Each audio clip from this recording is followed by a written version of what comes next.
বিসমিল্লাহির রহমানির রহিম। পরম করুণাময় ও অসীম দয়ালু আল্লাহর নামে শুরু।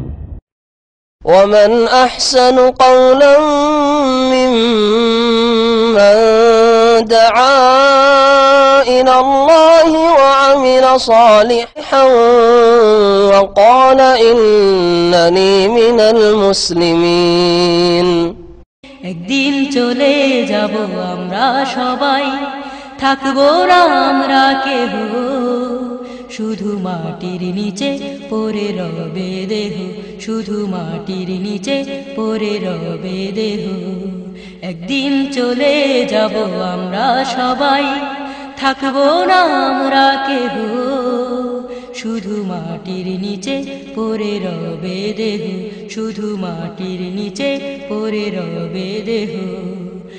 إن هذا القرآن يهدي للتي هي أقوم ويبشر المؤمنين الذين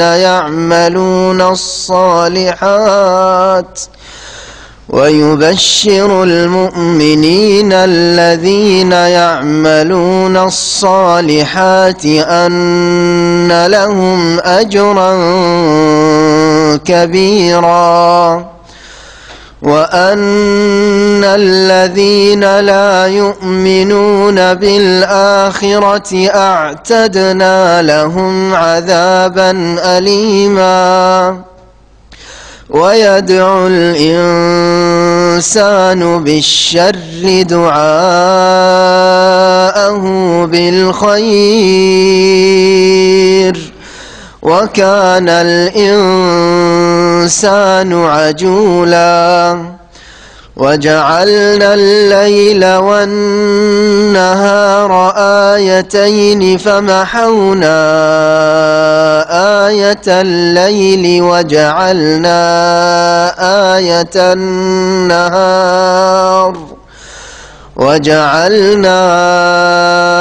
آية النهار مبصرة لتبتغوا فضلا من ربكم ولتعلموا عدد السنين والحساب وكل شيء فصلناه تفصيلا وكل إنسان ألزمناه طائره في عنقه ونخرج له يوم القيامة كتابا يلقاه منشورا اقرأ كتابك كفى بنفسك اليوم عليك حسيبا من اهتدى فإنما يهتدي لنفسه ومن ضل فإنما يضل عليها ولا تزر وازرة وزر أخرى وما كنا معذبين حتى نبعث رسولا وإذا أردنا أن نهلك قرية أمرنا متر فيها ففسقوا فيها فحق عليها القول فدمرناها تدميرا وكم أهلكنا من القرون من بعد نوح وكفى بربك بذنوب عباده خبيرا بصيرا من كان يريد العاجلة عجلنا له فيها ما نشاء لمن نريد ثم جعلنا له جهنم يصلاها مذموما مدحورا ومن أراد الآخرة وسعى لها سعيها وهو مؤمن فأولئك كان سعيهم مشكورا كلا نمد هؤلاء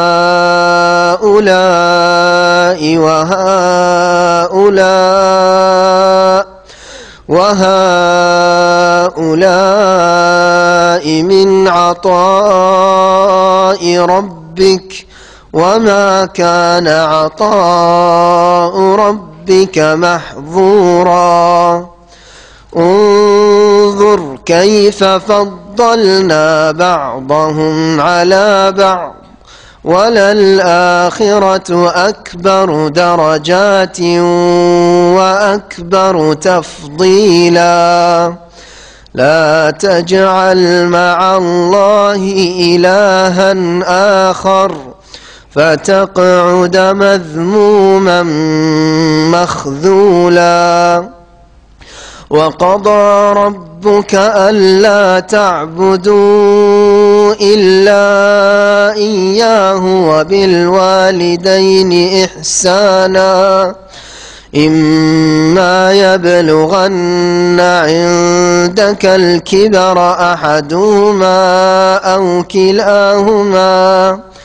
فلا تقل لهما أف ولا تنهرهما وقل لهما قولا كريما واخفض لهما جناح الذل من الرحمة وقل رب ارحمهما كما ربياني صغيرا ربكم أعلم بما في نفوسكم إن تكونوا صالحين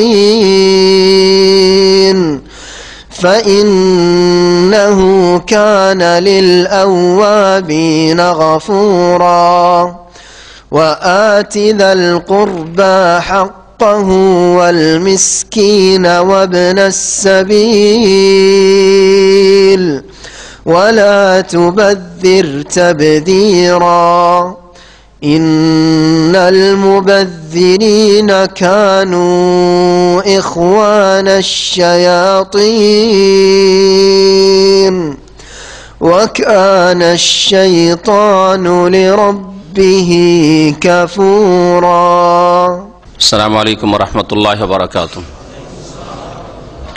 الحمد لله رب العالمين والصلاة والسلام على سيد المرسلين نبينا محمد وعلى آله وصحبه أجمعين أما بعد فأعوذ بالله من الشيطان الرجيم إن هذا القرآن يهدي للتي هي أقوم ويبشر المؤمنين الذين يعملون الصالحات أن لهم أجرا كبيرا وأن الذين لا يؤمنون بالآخرة أعتدنا لهم عذابا أليما الله পাক রব্বুল আলামিনের যাবতীয় প্রশংসা যে আল্লাহ পাক আমাদের হেদায়েতের জন্য কোরআন কারীম নাযিল করেছেন সে আল্লাহ পাকের যাবতীয় প্রশংসা যে আল্লাহ পাক রব্বুল আলামিন কোরআন কারীমে যারা বিশ্বাসী যারা না দেখে বিশ্বাসের শর্ত পুরা করে আল্লাহ পাকের আদেশ নিষেধে বিশ্বাসী তাদের জন্য কোরআন কারীমকে শিফা সমস্ত রকমের মানসিক শারীরিক আর তার আগে অন্তরের যত ব্যাধি হতে পারে সংশয়ের ব্যাধি শিরক কুফরির ব্যাধি বিদআতের ব্যাধি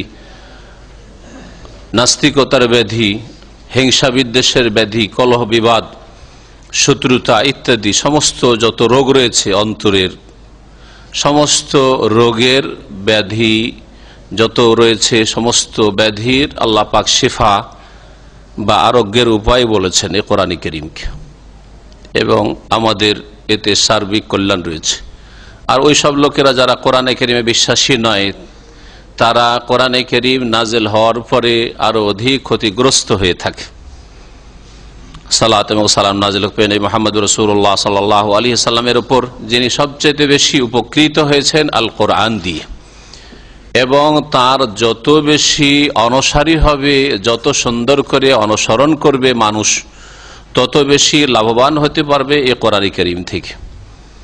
মহান আল্লাহ এই জন্য ইরশাদ করেছেন একটি আয়াতে, যা আমাদের তাফসিরে আসছে এরপরে, ওয়ানুনাজ্জিলু মিনাল কোরআনি মা হুয়া শিফা। আল্লাহ পাক কোরআন নাজিল করেছেন, তাতে শিফা রয়েছে, ওয়া রাহমা, এবং তাতে আল্লাহ পাকের রহমত রয়েছে। কোরআন কারীম মানব জাতির অকল্যাণ করে না, কোনো পশু পাখি প্রাণীর কোনো কিছুর অকল্যাণ করেনি। শিফা রয়েছে, তাতে আরোগ্য রয়েছে, তাতে রয়েছে রহমত, দয়া, করুণা। কার জন্য? লিল মুমিনিন, মুমিনদের জন্য। ওয়ালা ইয়াজিদু যালিমিনা ইল্লা খাসারা। কিন্তু যারা জালেম, আল্লাহকে বিশ্বাস করে না, আল্লাহ পাকের দ্বীনে বিশ্বাসী না, আল্লাহ পাকের কিতাব বিধানে বিশ্বাসী নয়, যারা চোখের আড়ালে যা রয়েছে আর আল্লাহ বলেছেন, তার রাসূল বলেছেন, এসব কথায় বিশ্বাসী নয়, গায়েবে বিশ্বাসী নয়, তারা হচ্ছে জালেম। অথবা বিশ্বাস করে জন্মসূত্রে, গতানুগতিক আজকালকার মুসলিমরা, কিন্তু পালন করেন না, এরাও জালেম। যারা আল্লাহ পাকের হক নষ্ট করে, তার রাসূলের হক নষ্ট করে, তারাও জালেম। আর যারা মানুষের হক নষ্ট করে, তারাও জালেম। জালেমরা অধিক, ওয়ালা ইয়াজিদু যালিমিনা ইল্লা খাসারা। জালেমরা আরো বেশি ক্ষতিগ্রস্ত হয় কোরআন কারীম নাযিল হওয়ার পর। কারণ জানতে পারলো, সুযোগ পেল সংশোধনের, দুনিয়া আখিরাতকে সুন্দর করার, তারপরও সুন্দর করা নসিব হইল না, সুতরাং অধিক ক্ষতিগ্রস্ত এরা। আল্লাহ পাক রব্বুল আলামিন এখানে কোরআন কারীম যে আল্লাহ নাজিল করেছেন, এবং কোরআন কারীম মানুষকে যে পথটি দেখায়, সবচাইতে সুন্দর পথ, সোজা পথ। আর কোরআন কারীম মানুষের যেন সুসংবাদ নিয়ে এসছে, যারা কোরআন কারীমের সংবাদে বিশ্বাসী তাদের জন্য। মহান আল্লাহ বলছেন, ইন্না হাযাল কোরআন ইয়াহদি লিল্লাতী হিয়া আকওয়াম। নিশ্চয়ই এই কোরআন কারীম ইয়াহদি, পথ নির্দেশ দেয়, দিক নির্দেশনা দেয়, রাস্তা দেখায়। লিল্লাতী মানে লিত্তরিকাতিল্লাতী, এই জন্য মুআন্নাস ইসম মৌসুল নিয়ে আসা হয়েছে। সেই পথ দেখায়, সেই পথ দেখায় হে আকওয়াম, যেই পথটি হচ্ছে অধিক সঠিক। কায়েম মানে সোজা, আর আকওয়াম মানে অধিক সোজা, সুষ্ঠু পথ। আর সোজা পথ, সরল পথ, সবচেয়ে বেশি সরল পথ দেখায় কোরআন কারীম। এবং কোরআন কারীমের আল্লাহ পাক সুরক্ষা, হেফাজতের দায়িত্ব নিয়েছেন। সুতরাং এই কোরআন কারীম শুধু কিছু কালের জন্যই যে সঠিক পথ দেখাবে এমন কথা নয়, বরং যতদিন পর্যন্ত আল্লাহ পাকের এই জমিন কায়েম রয়েছে, কিয়ামত হওয়ার পূর্ব মুহূর্ত পর্যন্ত কোরআন কারীম মানুষের জন্য সোজা সরল পথ দেখাবার যোগ্যতা রাখে। বাকি আগের কিতাবগুলি আল্লাহ পাক রব্বুল আলামিন নাযিল করেছেন সীমিত সময়ের জন্য, বিশেষ একটা পিরিয়ডের জন্য, যার ফলে ওই পিরিয়ডটাতে গিয়ে সেই কিতাবগুলি, তাওরাত, ইনজিল, জবুর, এগুলিকে সেই জাতির লোকেরা বিকৃত করে ফেলেছে। আল্লাহ পাক এই কিতাবগুলির সুরক্ষার, হেফাজতের দায়িত্ব নেননি, তাদের ওপর হেফাজতের দায়িত্ব ন্যস্ত করেছিলেন। বিমাস্তুহফিজু মিন কিতাবিল্লাহ, তাদের ওপর দায়িত্ব দেওয়া হয়েছে, তোমরা হেফাজত করো। এই হচ্ছে পার্থক্য কোরআন কারীমে এবং তাওরাত, ইনজিল, জবুরে। আগের কিতাবগুলি আল্লাহ পাক রব্বুল নাযিল করে দিয়ে বলেছেন, তোমাদের আমানত দিলাম, এগুলির হেফাজত করা, সুরক্ষা করা তোমাদের দায়িত্ব। আর কোরআন কারীম সম্পর্কে আল্লাহ বলছে, ইন্না নাহনু নাযালনা যিকরা ওয়া ইন্না লাহু লাহাফিজুন। নিশ্চয় আমি জিকির, উপদেশ, এই আল কোরআন নাযিল করেছি, ওয়া ইন্না লাহু লাহাফিজুন, নিঃসন্দেহে আমি আল্লাহ এর হেফাজতকারী। সুতরাং কোরআন কারীমের বিরুদ্ধে সারা দুনিয়ার সমস্ত মানুষ যদি লেগে যায়, কিছুই করতে পারবে না। ওয়া ইন্না লাহু লাহাফিজুন, কয়টা কোরআন কারীমের কপি জ্বালিয়ে দিয়ে, অথবা কোরআন কারীম অবমাননা করে, কোরআন কারীমকে অস্বীকার করে কিছুই করতে পারবে না। ওয়া ইন্না লাহু লাহাফিজুন, কখনো তারা অর্থের বিকৃতি ঘটাতে পারবে না। সারা পৃথিবী থেকে কোরআন কারীমের কপি যদি হারিয়ে দেওয়া হয়, আউট করে দেওয়া হয়, মানুষের অন্তর থেকে কোরআন কারীম কখনো ছিনিয়ে নিতে পারবে না, যতক্ষণ পর্যন্ত আল্লাহ অন্তরে রাখবেন। ওয়া ইন্না লাহু লাহাফিজুন, এই কোরআন কারীম সবচেয়ে বেশি সরল, সঠিক, সুষ্ঠু পথ দেখায়। লিল্লাতী হিয়া আকওয়াম, ইসিম তাফজিলের শেখা যারা আরবি গ্রামার বুঝেন। ওয়া ইউবাশশিরুল মুমিনিন, আর যারা বিশ্বাসী মুমিন তাদেরকে সুসংবাদ দেয়। ওয়ায়ুবাশশিরুল মুমিনিন, আর মুমিনদেরকে, বিশ্বাসীদেরকে কোরআনে কারীম সুসংবাদ দেয়। সুসংবাদ যাতে কোনো রকমের ক্ষয়ক্ষতি, রিস্ক, ঝুঁকি আর কোন রকমের তাতে এমন দিক যেটা অপ্রীতিকর এইরকম কিছু নেই। পৃথিবীতে এমন কোনো কিছুই পাবেন না কোরআনে কারীম এবং কোরআনে কারীমের বিধান ছাড়া দুনিয়ার ব্যক্তি হোক আর বস্তু হোক যাতে 100%ই কল্যাণ আর কল্যাণ ইতিবাচক রয়েছে এরকম পৃথিবীতে কিছু নেই। ব্যক্তি হোক অথবা বস্তু হোক। আপনার স্ত্রীর যদি দেখেন যে 70-80% ভালো, 20% ক্ষতির দিক আছে। ছেলে মেয়ে, হ্যাঁ, ইন্নামা আমওয়ালুকুম ওয়া আওলাদুকুম ফিতনা, যদি 100% ছেলে মেয়ে যদি কল্যাণ আর কল্যাণ হবে তাহলে ফিতনায় কেন আল্লাহ বলবেন? ধন সম্পদ যার লালসাই মরিয়া হয়ে ছুটেছে আজকালকার মানুষরা, নেতৃত্ব, হ্যাঁ, প্রত্যেকটি জিনিসে ক্ষতির দিক রয়েছে। মানাফে যদি লাভের দিক থেকে থাকে তাতে মাদার ক্ষতির দিক রয়েছে, মাফাসিদ তাতে অনিষ্ট বা ক্ষয়ক্ষতির দিক রয়েছে। পৃথিবীতে এমন কিছু নেই। আর আখেরাতে জান্নাতে 100% কল্যাণ আর কল্যাণ। যারা কোরআনে কারীম, যাতে দুনিয়াতে 100% কল্যাণ আর কল্যাণ রয়েছে, কোরআনী জীবন গড়বে, কোরআনে কারীমের বাস্তবায়ন করবে, কোরআনে কারীম মোতাবেক আমল করবে, তাদের জন্য 100% কল্যাণ আর কল্যাণ জান্নাত রেখেছেন আল্লাহ পাক রব্বুল আলামিন। আর যারা কোরআনে কারীমকে অস্বীকার করবে তাদের জন্য 100% মন্দ আর মন্দ জাহান্নাম আল্লাহ তৈরি করে রেখেছেন। তাতে 100%, আধা শতাংশ, 100-র মধ্যে আধা, শুধু 1ও নয় বা সামান্য কিছু আরো ভাগ করে, তাতে কোনো কল্যাণ নেই। শাররুন মাহজুন, শুধু শার, অনিষ্ট আর অনিষ্ট। দুনিয়াতে এমন কিছু নেই খাদ্য বস্তু যে 100% তাতে ফায়দা রয়েছে, উপকারিতা রয়েছে, কোনদিন প্রমাণ করতে পারবে না, তাই না? ভালো দিক যদি থাকে সামান্য ক্ষতির দিক রয়েছে, কিছু কম কিছু বেশি, কোনটাতে কম কোনটাতে বেশি ক্ষয়ক্ষতির দিক রয়েছে। তো এই সুসংবাদ, যাতে কোনো দুঃসংবাদ নেই, যাতে কোনো দুঃখের খবর নেই, কষ্টের সংবাদ নেই।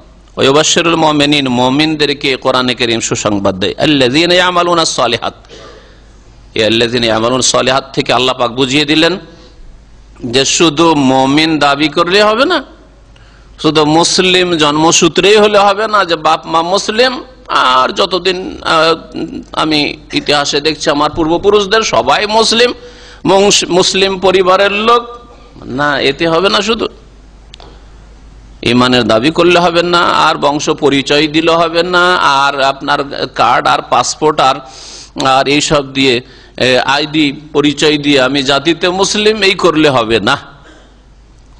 কি করতে হবে? আল্লাযীনা ইয়ামালুনাস সালিহাত, যারা ভালো কাজগুলি করে, সালিহাত ভালো কাজগুলি যারা করে, এইরকম মুমিন মুসলিম তাদের জন্য কোরআনে কারীমে সুসংবাদ রয়েছে। জন্মসূত্রে মুসলিম, ভালো কাজগুলি করে না। সবচেয়ে ভালো কাজ হচ্ছে তৌহিদ, আর তৌহিদের দাবি হচ্ছে 5 ওয়াক্ত সালাত, যা আল্লাহ পাক ফরজ করেছেন জীবনে, বড় ফরজ তৌহিদের পরে।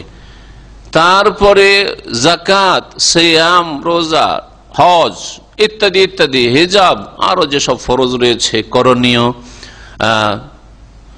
যেমন আসছে এরপরে মাতা পিতার সাথে সদ্ব্যবহার আল্লাহ পাক ফরজ করেছেন। যতগুলি মানুষ জীবনে ফরজ রয়েছে, আবশ্যক রয়েছে, ফরজগুলি ছাড়া যেগুলি সুন্নত মুস্তাহাব করলে আপনার জন্য দুনিয়া আখিরাতে কল্যাণ রয়েছে, সেগুলি হচ্ছে সালিহাত, নফল অতিরিক্ত কিন্তু কাজগুলি ভালো। তাহাজ্জুদের সালাত, ইশরাক, বেশি বেশি ওমরা করা, বেশি বেশি নফল হজ করা ইত্যাদি, বেশি বেশি দান খায়রাত করা, বেশি বেশি নফল সিয়াম রাখা, সালেহাত। যারা সালেহাত নেক কাজ করে, কমের পক্ষে ফরজ ওয়াজিব আদায় করে। আর সালেহাতের আর একটা দিক হচ্ছে পাপ মুক্ত হওয়া। গুনাহগুলি হচ্ছে যেহেতু সাইয়্যাত, সাইয়্যাত পাপ মুক্ত হওয়া হচ্ছে নেক হওয়া, নেক জীবন। যারা মুমিন হয়ে সৎকর্মশীল হয় তাদেরকে সুসংবাদ দেয় কোরআনে কারীম যে আন্না লাহুম আজরান কাবীরা, তাদের জন্য মহা পুরস্কার রয়েছে। সুবহানাল্লাহ, আজরান কাবীরা, শুধু পুরস্কার নয়, আল্লাহ বলছেন আজরান কাবীরা। এই মহা পুরস্কার যদি নিয়ে যেতে পারেন আল্লাহ পাক রব্বুল আলামিনের কাছে, তো আল্লাহ পাক রব্বুল আলামিন জান্নাতে নাঈমান ওয়া মুলকান কাবীরা আল্লাহ পাক রেখেছে। হ্যাঁ, আল্লাহ পাক বলেন কোরআনে কারীম সূরা দাহরে, ওয়াইযা রাআইতা সাম্মা রাআইতা নাঈমা ওয়া মুলকান কাবীরা, যখন জান্নাতে তুমি চারিদিকে দেখবে রাআইতা নাঈমান, নিয়ামত আর নিয়ামত, নিয়ামত নিয়ামতের শেষ নাই, আল্লাহর অনুগ্রহের শেষ নাই, ওয়া মুলকান কাবীরা, বিশাল রাজত্ব, বিশাল রাজত্ব। যদি আজরে কবীর নিয়ে যেতে পারেন কোরআনে কারীমের আলোকে, তো আল্লাহ পাক মুলকান কবীরা জান্নাতে রেখেছেন। আল্লাহ পাক আমাদেরকে যেন আজরে কবীর মহাপুরস্কার গ্রহণ করার তৌফিক দান করেন, সেই মোতাবেক আমল করার তৌফিক দান করেন। আমাদেরকে আল্লাহ পাক রব্বুল আলামিন যেন জান্নাতের নিয়ামত আর মুলকান কবীরা দান করেন। পক্ষান্তরে আল্লাহ পাকের নীতিমালা, যেখানে আল্লাহ পাক সুসংবাদের কথা বলেছেন, দুঃসংবাদও পেশ করেছেন, যেখানে আল্লাহ মুমিনের কথা বলেছেন সেখানে কাফেরদের কথা বলেছেন, মুশরিকদের কথা বলেছেন, যেখানে সৎ লোকদের কথা বলেছেন পাশাপাশি অসৎ লোকদের কথা বলেছেন, যেখানে আল্লাহ পাক রব্বুল আলামিন নিয়ামতের কথা বলেছেন আল্লাহ পাকের দুনিয়া আখিরাতের, সেখানে আল্লাহ পাক তার আযাব শাস্তির কথা বলেছেন। বলছেন ওয়ান্নাল্লাযীনা লা ইউমিনুনা বিল আখিরা, আর যারা পরকালে বিশ্বাসী নয়, পরকালে বিশ্বাসী নাই, পরকালে বিশ্বাসী নাই তো আল্লাহ তো বিশ্বাসী নাই। আল্লাহ পাককে যে বিশ্বাস করবে সে আল্লাহ পাকের কথা বিশ্বাস করবে। এটা হতে পারে না যে আমি আল্লাহকে বিশ্বাস করি কিন্তু পরকালকে বিশ্বাস করি, এটা আল্লাহকে কেমন করে বিশ্বাস করা হলো? আমি আমার বাপকে মানি, বাপের কথা শোনেন, এটা হইতে পারে? হইতেই পারে না। আমার মাকে মানি, শ্রদ্ধা করি, আর মায়ের কথা শোনেন, এটা হইতে পারে?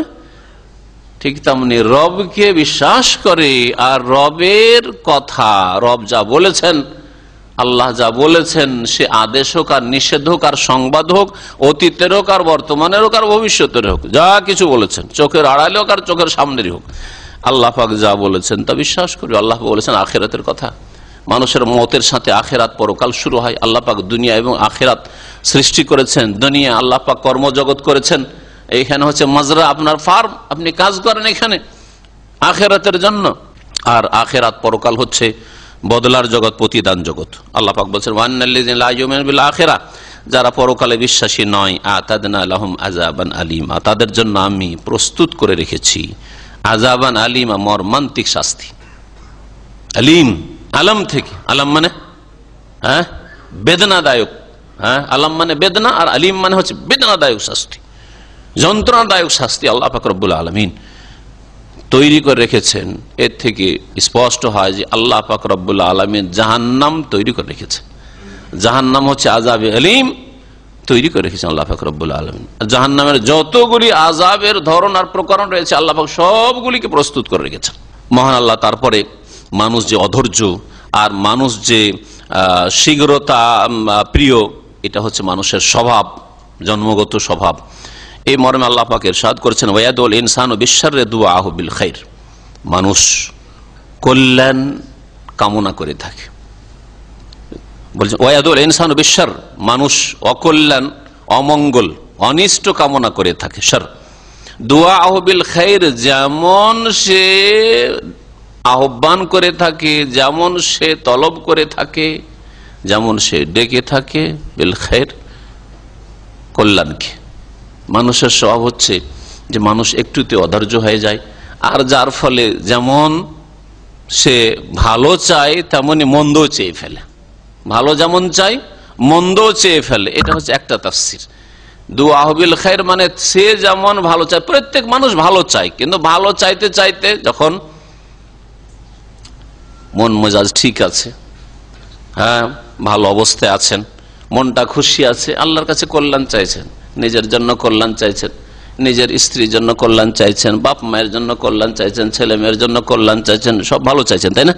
এটা হচ্ছে দুআহু বিল খাইর, কল্যাণ কামনা করছেন। কিন্তু যখন মানুষ অধৈর্য হয়ে যায়, অধৈর্য হয়ে যায়, রাগান্বিত হয়, নিজেকে আয়ত্তে রাখতে পারে না, তখন নিজের জন্য, নিজের পরিবার পরিজনের জন্য, নিজের আপনজনদের জন্য কি চায়? অনিষ্ট চেয়ে ফেলে। এটা কি মানুষের স্বভাব নাই? মানুষের এটা বদ স্বভাব।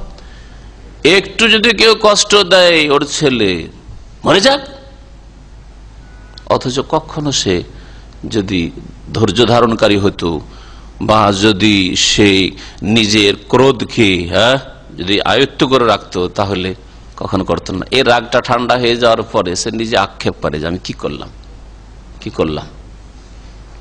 কিন্তু মানুষের খারাপ স্বভাব। খারাপ স্বভাবগুলি কমানোর ক্ষমতা মানুষের মধ্যে রয়েছে। এটা হচ্ছে মানুষের প্রকৃতি, কিন্তু এই প্রকৃতিতে যে বদ স্বভাবগুলি রয়েছে সেগুলি মানুষ নিজেকে তরবিয়ত দিয়ে, প্রশিক্ষণ দিয়ে নিজেকে কন্ট্রোল করতে পারে। আর ভালো যে স্বভাবগুলি রয়েছে সেগুলি যে জন্মগত রয়েছে সেগুলিকে বৃদ্ধি করতে পারেন আপনি প্রশিক্ষণ নিয়ে, তরবিয়ত নিয়ে। এটা আমরা প্রত্যেকে অনুভব করছি। আপনি নিজেকে ভালো তরবিয়ত দেন, আমি ভাষা খারাপ করব না, আমার রাগ, আমার জন্ম সূত্রে আমার রাগটা বেশি, কিন্তু রাগটা যথাসাধ্য আমি কন্ট্রোল করার চেষ্টা করব। এইভাবে যদি আপনি বদ্ধপরিকর হয়ে যান, আপনি প্রতিজ্ঞা করেন যে আমি এইরকম করব, তারপরে আমি অধৈর্য খুব বেশি, ধৈর্য ধরতে পারি না, আমি একটু যদি খারাপ লাগে আমাকে আমার স্ত্রীর চালচলন, তাহলে আমি কত কি খারাপ বলে দিই, হ্যাঁ, অভিশাপ দিয়ে দিই। বিশেষ করে মহিলাদের আরো এরা অধৈর্য, এরা বাচ্চাদের ছেলে মেয়েরা একটু খারাপ করলে ঠিক হয়েছে, ঠিক হয়েছে, যদি একটু বাচ্চাটা আছাড় খেয়ে নিয়েছে, ঠিক হয়েছে, তুই মরিস নি কেন, তুই বেঁচে এসছিস, তুই এবার বেঁচে এসছিস, ফিরে এসছিস। তুই গিয়েছিল সাঁতার কাটতে, পুকুরে গোসল করতে গিয়ে ডুবছিল, হ্যাঁ ডুবছিল, ও তো চায় না যে ডুবে যাক, কিন্তু ফিরে যখন কোন রকম করে বাচ্চাটা বেঁচে এসছে, আল্লাহ পাক কারো মাধ্যমে রক্ষা করেছে, তুই এবার ফিরে এসছিস, হ্যাঁ, কথা শুনে না, বেয়াদব। অথবা গাড়ি নিয়ে চলে গেছে, বিনা আদেশে গাড়ি নিয়ে চলে গেছে, গাড়ি চালাতে অ্যাক্সিডেন্ট করেছে, আর কোন রকম আল্লাহ বাঁচিয়েছে, তুই ঘুরে এসছিস, তুই যদি ঘুরে ফিরে না আসতি মরে যেতেই ভালো ছিল। আসলে অন্তর থেকে চাই, কিন্তু রাগে নিজেকে আয়ত্ত করতে পারে না, তখন এইরকম কথা বলে থাকে। এটা হচ্ছে মানুষের স্বভাব। ওয়াদউল ইনসানু বিশশাররি দুআহু বিল খাইর। মানুষ কামনা করে বিশশার, অনিষ্ট। দুআহু বিল খাইর মানে কাদুআইহি বিল খাইর।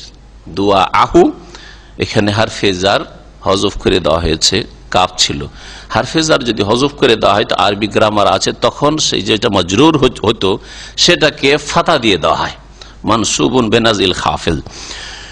তো দুআহু বিল খাইর, যেমন সে কামনা করে থাকে কল্যাণ, যেমন সে কল্যাণ কামনা করে থাকে, কল্যাণ কামনা যেমন করে, ঠিক তেমনি যখন নিজেকে আয়ত্ত রাখতে পারে না তখন অনিষ্ট চেয়ে থাকে। তারপর অনেক সময় লোভ সামলাতে পারে না, যার ফলে এমন কিছু আল্লাহর কাছে তলব করে যেটা তার জন্য অকল্যাণকর। লোভ আপনার পয়সার, খুব লোভ নেতৃত্বের, গদির, কিন্তু আল্লাহ পাক ভালো জানছে আপনার জন্য গদি ধ্বংসাত্মক, আপনার জন্য ধন সম্পদ ধ্বংসাত্মক, ফিতনা, বড় ফিতনা। লোভ সামলাতে পারে না, একটা মেয়ের জন্য পাগল হচ্ছে, ওকেই বিয়ে করবে। কোন মেয়ে লোভ সামলাতে পারে না, ও ঝুঁকে গেছে, প্রেম হয়ে গেছে, ওই ছেলেকে বিয়ে করবে। অনিষ্ট কামনা করছে, সে অনিষ্ট কামনা করছে। আসলে যেমন তার অন্তর কল্যাণ চাই, ঠিক তেমনি মানুষ তাদের চালচলন দিয়ে অথবা তারা নিজেকে আয়ত্তে না রাখতে পারলে কি করে, অনিষ্ট কামনা করে থাকে। যদি জানতো গায়েবের কথা, অদৃশ্যের কথা, যে আমার জন্য এই নেতৃত্ব ধ্বংসাত্মক হবে, আমার জন্য এই পয়সা সর্বনাশ হবে, আমার জন্য এই ছেলে মেয়ে চাই, কিন্তু ছেলে মেয়ে অনেক সময় আল্লাহ পাক নিয়ে নিলেন, আল্লাহ দিয়েছিলেন তারপরে ছেলে নিয়ে নিলেন, আল্লাহ মেয়ে দিয়েছে নিয়ে নিলেন।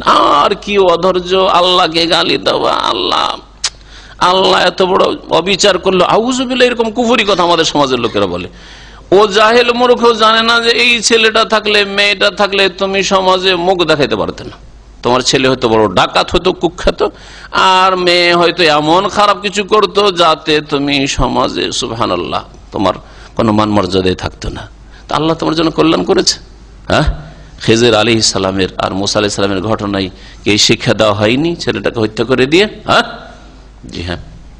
তো মানুষ অনেক সময় অনিষ্ট কামনা করে দূরদর্শিতা না থাকার কারণে, বা চোখের আড়ালে, পর্দার আড়ালে যা আছে তা না জানার। ওয়াদউল ইনসানু বিশশাররি দুআহু বিল খাইর, মানুষ কামনা করে অনিষ্ট, দুআহু বিল খাইর, যেমন সে কামনা করে, এই মানব জাতি কামনা করে কল্যাণ। এইরকম ওয়াকানাল ইনসানু আজুলা, আর মানুষ হচ্ছে শীঘ্রতা প্রিয়, মানুষ হচ্ছে দ্রুততা প্রিয়, মানুষ তাড়াহুড়াকারী, মানুষের মধ্যে তাড়াহুড়াটা আছে, তাড়াহুড়া। দেখেন আজকে যে কোনো দেশে, বিশেষ করে যেসব উন্নত দেশ, 120-এর বেশি পৃথিবীতে কোথাও অনুমতি নেই। হ্যাঁ, আর মনে হয় 120-এর বেশি অনুমতি নেই। এটা হচ্ছে সাধারণ আর কি, যে ব্যতিক্রম সেটা আলাদা কথা।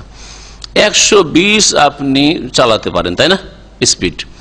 তো 120 ঘন্টায় 120 কিলোমিটার আপনি যান না, 140, 50, 60 চালাতে গিয়ে তাড়াতাড়ি পৌঁছিব, আজুলা তাড়াতাড়ি পৌঁছিব। তাড়াতাড়ি কোথায় পৌঁছিবেন? আপনি আখেরাতে পৌঁছে গেলেন, কবরে পৌঁছে গেলেন।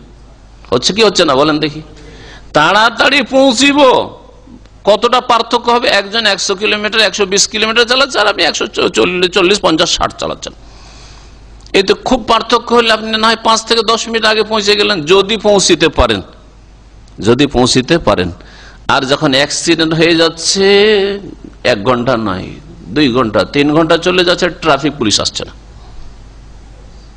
হয় নাকি? হয় না? তখন ওই লোকগুলোকে দেখে, ওরা যদি ওই চরিত্রের হয়, তো দেখে মনে হয় এখন কি করে 2 ঘন্টা 4 ঘন্টা রোদরে দাঁড়িয়ে আছো, মজা লাগছে। অথচ 5টা মিনিট একটু দেরি হইতো তুমি যদি স্পিডটা কন্ট্রোল করে চালাতে। ওয়াকানাল ইনসানু আজুলা। প্রত্যেকটি ক্ষেত্রে ওয়াকানাল ইনসানু আজুলার বাস্তবায়ন আপনি দেখতে পাবেন, যে মানুষ যে তাড়াহুড়াকারী, এটাই হচ্ছে তার ফিতরত। আর মানুষ তরবিয়ত নিতে চায় না, কোরআন এবং হাদিসের প্রশিক্ষণ নিতে চায় না, যার ফলে এই রকমই অবস্থায় থেকে যায়, আর নিজেরও ক্ষতি করে আর নিজের আপনজনদেরও ক্ষতি করে।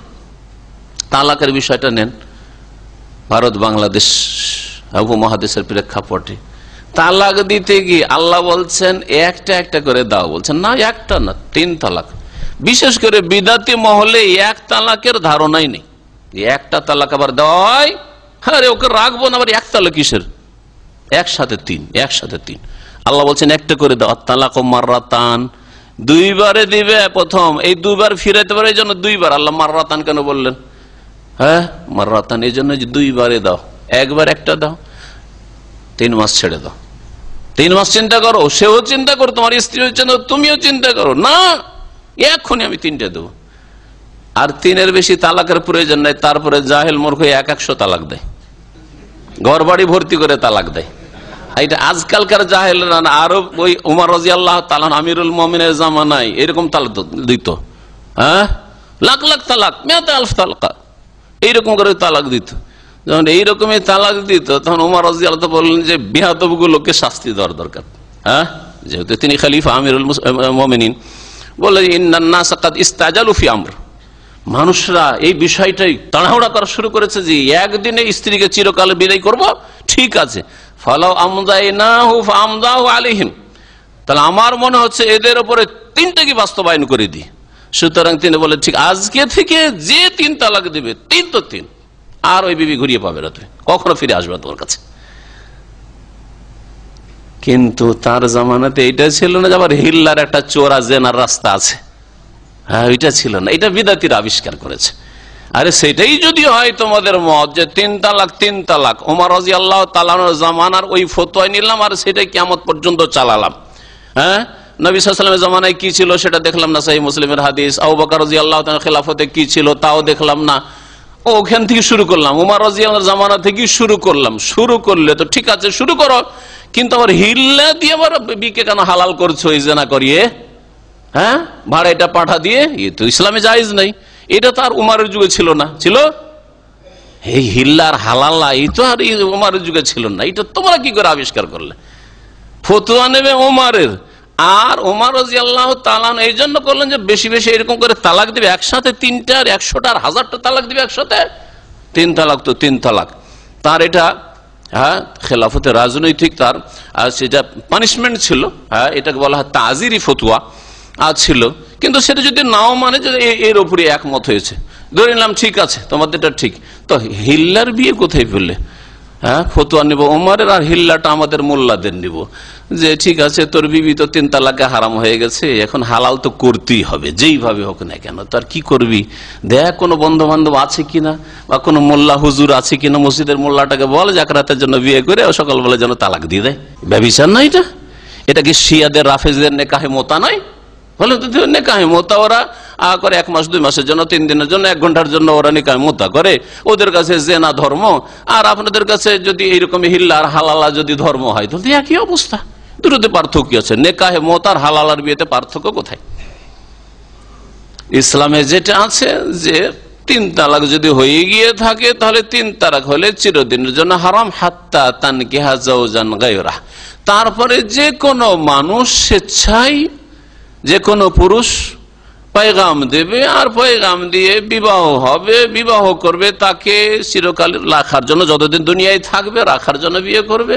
তারপরে তার সাথে সংসার চললো না, সেই জন্য সে ছাড়লো, ছেড়ে এই তাহলে আবার ছুটে যখন আসলো, তালাক হয়ে আসলো বাবার ঘরে, তখন সারা দুনিয়ার যে কোনো মুসলিম পুরুষ পয়গাম দিতে পারে, তুমি আগের স্বামী ছিলে, তোমার কোনো দখল নেই, তুমিও একজন ক্যান্ডিডেট হইতে পারো, পয়গাম দিতে পারো, ইচ্ছা হলে তোমার সাথে বিয়ে দিবে, না আর কারো সাথে দিবে।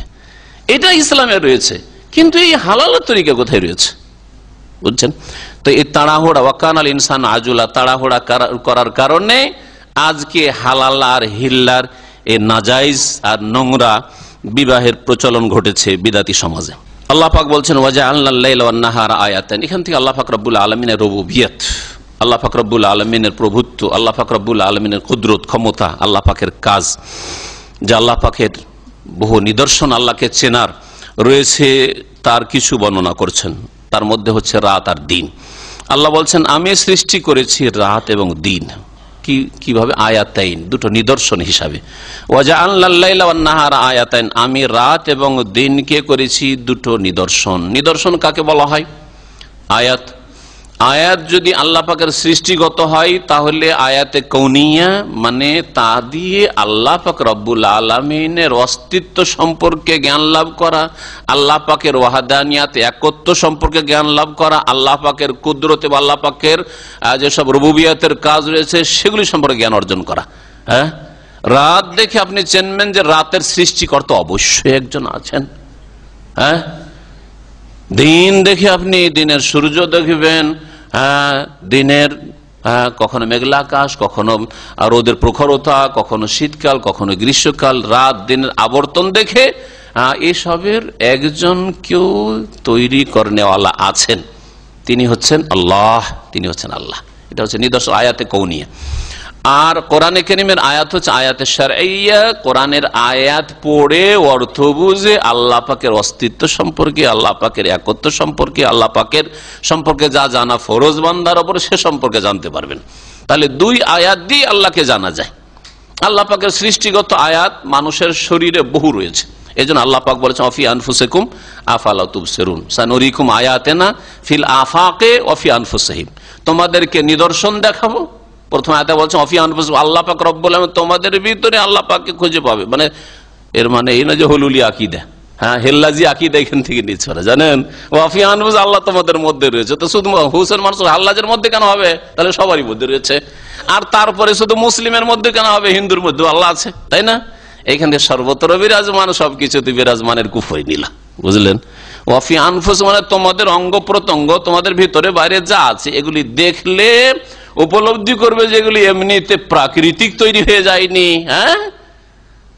যারা নাস্তিক, প্রাকৃতিক দুর্যোগ, প্রাকৃতিক বালা মুসিবত প্রাকৃতিক, বন্যা আসলো প্রাকৃতিক, নদী শুকালো প্রাকৃতিক, নদী ভরে গেল প্রাকৃতিক, খরা হচ্ছে প্রাকৃতিক, সব প্রাকৃতিক। আমাদের কাছে প্রাকৃতিক না, এগুলি আল্লাহ পাকের আদেশ নিষেধ। আল্লাহ যখন যেমন আদেশ করছেন, কোন বলছেন তেমন হচ্ছে। এগুলি সৃষ্টিকর্তা রয়েছেন। তো আল্লাহ পাক রব্বুল আলামিন বহু নিদর্শন তৈরি করে রেখেছেন। যে আয়াতটি শেষে পড়লাম তাতে আল্লাহ বলছেন সানুরিহিম আয়াতিনা, মানব জাতিকে আমি আমার নিদর্শন দেখাবো, যা দেখে আমাকে চিনতে পারবে।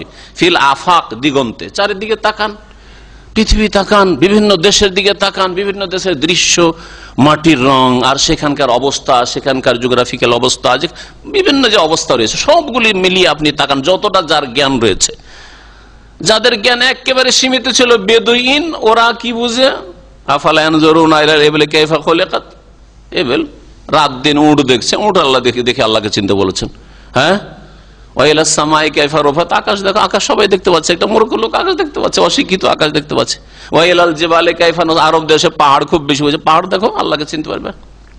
ওয়াইলাল আরদে কাইফা সতিহাত, আর তোমার পায়ের তলায় জমিন রয়েছে, দেখো কেফস কেমন ভাবে তোমাদের জন্য বসবাসযোগ্য আল্লাহ বিছানার মতো করে দিয়েছেন। এই দেখে আল্লাহকে চেনো। এমনিতে খেলতামাশার জন্য এগুলি কথা আল্লাহ বলেন, এসব দেখে আল্লাহকে চেনো। রাত দিন দেখে আল্লাহ পাক কিছু না, আপনি সমুদ্র বিচে যাচ্ছেন আর কখনো জোয়ার কখনো ভাটা দেখে কিছুই নসিহত নিলেন না, তো তামাশা দেখতে যাচ্ছেন আপনি। এক দেশ থেকে আর এক দেশে গেলেন, সুবহানাল্লাহ, সমুদ্রের মাঝখানে 1 কিলোমিটার, আধা কিলোমিটারও নয়, এরকম দ্বীপ, আর পানি কখনো চড়ে না। 25-50 বছর, 100 বছর, 1000 বছর ধরে ওখানে জনবস্তি রয়েছে, লোক বসবাস করছে, কিছু শিখার নাই, কে ধরে রয়েছে? আল্লাহ পাক রব্বুল আলামিন বলছেন যে ওয়াজআলনা আল-লাইলা ওয়ান-নাহারা আয়াতান, আমি রাত দিনকে দুটো নিদর্শন রূপে সৃষ্টি করেছি। ফামাহাওনা আয়াতাল লাইল, আমি আলোকহীন করে দিই রাতের নিদর্শনকে।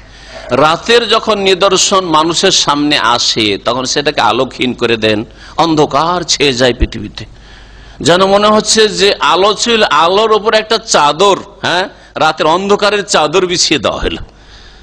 যারা বালাগাত ভাষার পণ্ডিত এটাকে বলেছেন যে আল্লাহ পাক রব্বুল আলামিন যেন একটা চাদর বিছিয়ে দিলেন, অন্ধকার করে দিলেন। সুবহানাল্লাহ, অন্ধকার তাড়া করে আসছে, এরোপ্লেনে দ্রুত বেগে আপনি যাচ্ছেন, আর তারপরে আপনাকে পেছনে ফেলে দিয়ে রাত অন্ধকার করে চলে গেল। হচ্ছে না? সুবহানাল্লাহ, আল্লাহ পাকের নিদর্শন। আল্লাহ বলছেন আমি রাতের নিদর্শনকে কি করেছি? আলোকহীন। মাহা ইয়ামহু মানে মুছে দেওয়া, তো আল্লাহ আলোকে মুছে দিয়েছেন, মানে আল্লাহ পাক রব্বুল আলোকহীন করেছেন। ওয়াজআলনা আয়াতান নাহারে মুবসিরা, আর দিনের নিদর্শনকে আমি আলোকময় করেছি।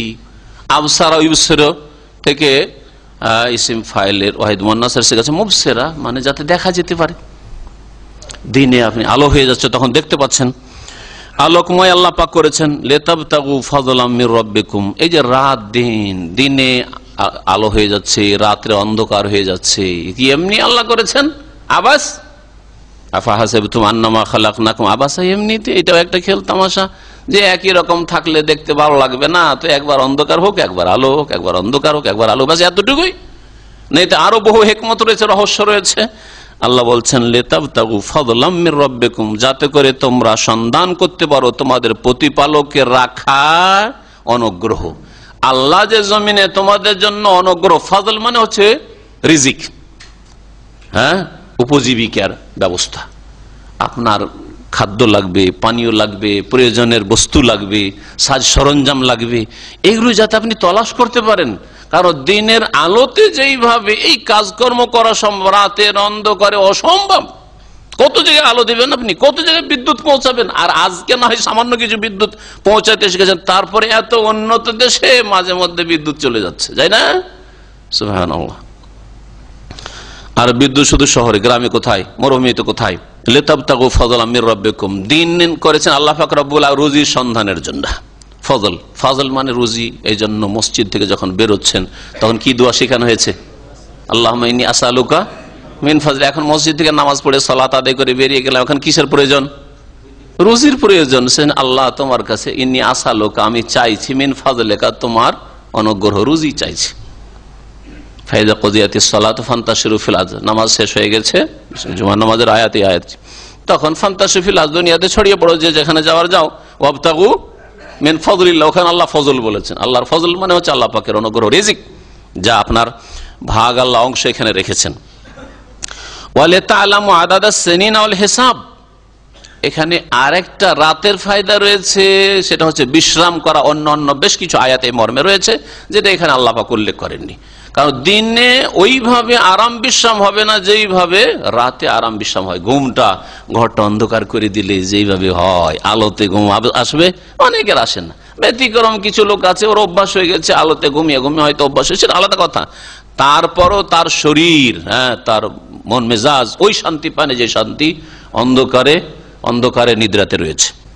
আর কি হিকমত রয়েছে? আল্লাহ বলেছেন ওয়ালিতাআলামু আদাদাস সিনিনা ওয়াল হিসাব, আর যাতে করে তোমরা জানতে পারো। আলেমা ইয়ালামু মানে জানা, যাতে করে তোমরা জানতে পারো। আদাদাস সিনিন, বছরের হিসাব, বছরের সংখ্যা। আদাদ মানে সংখ্যা, বছরের সংখ্যা। বছর আল্লাহ বছর বলে দিয়েছেন, কারণ কোরআনে কারীম সংখ্যা। বছর জানবেন তার মানে মাস জানতে হবে, মাস জানবেন সপ্তাহ জেনে, সপ্তাহ জানবেন দিন জেনে। তাহলে একটা দিন পুরা হইলো, তার 7 দিন হলো 1 সপ্তাহ হইলো, 4 সপ্তাহ বা তার একটু বেশি হলো, তখন 1 মাস হলো, 12 মাস হলো, তো 1 বছর হইলো। কি করে বুঝতেন এগুলো যদি রাত দিন না হইতো? সব সময় রাত থেকে এগুলো বুঝতে পারতেন না, যারে কতদিন পার হইলো না হইলো। আর সব সময় যদি দিন থেকে যেত তাও বুঝতে পারতেন না যে আরে কত কত যে বয়স হইলো না হইলো আমার। কিছু বুঝতে পারতেন?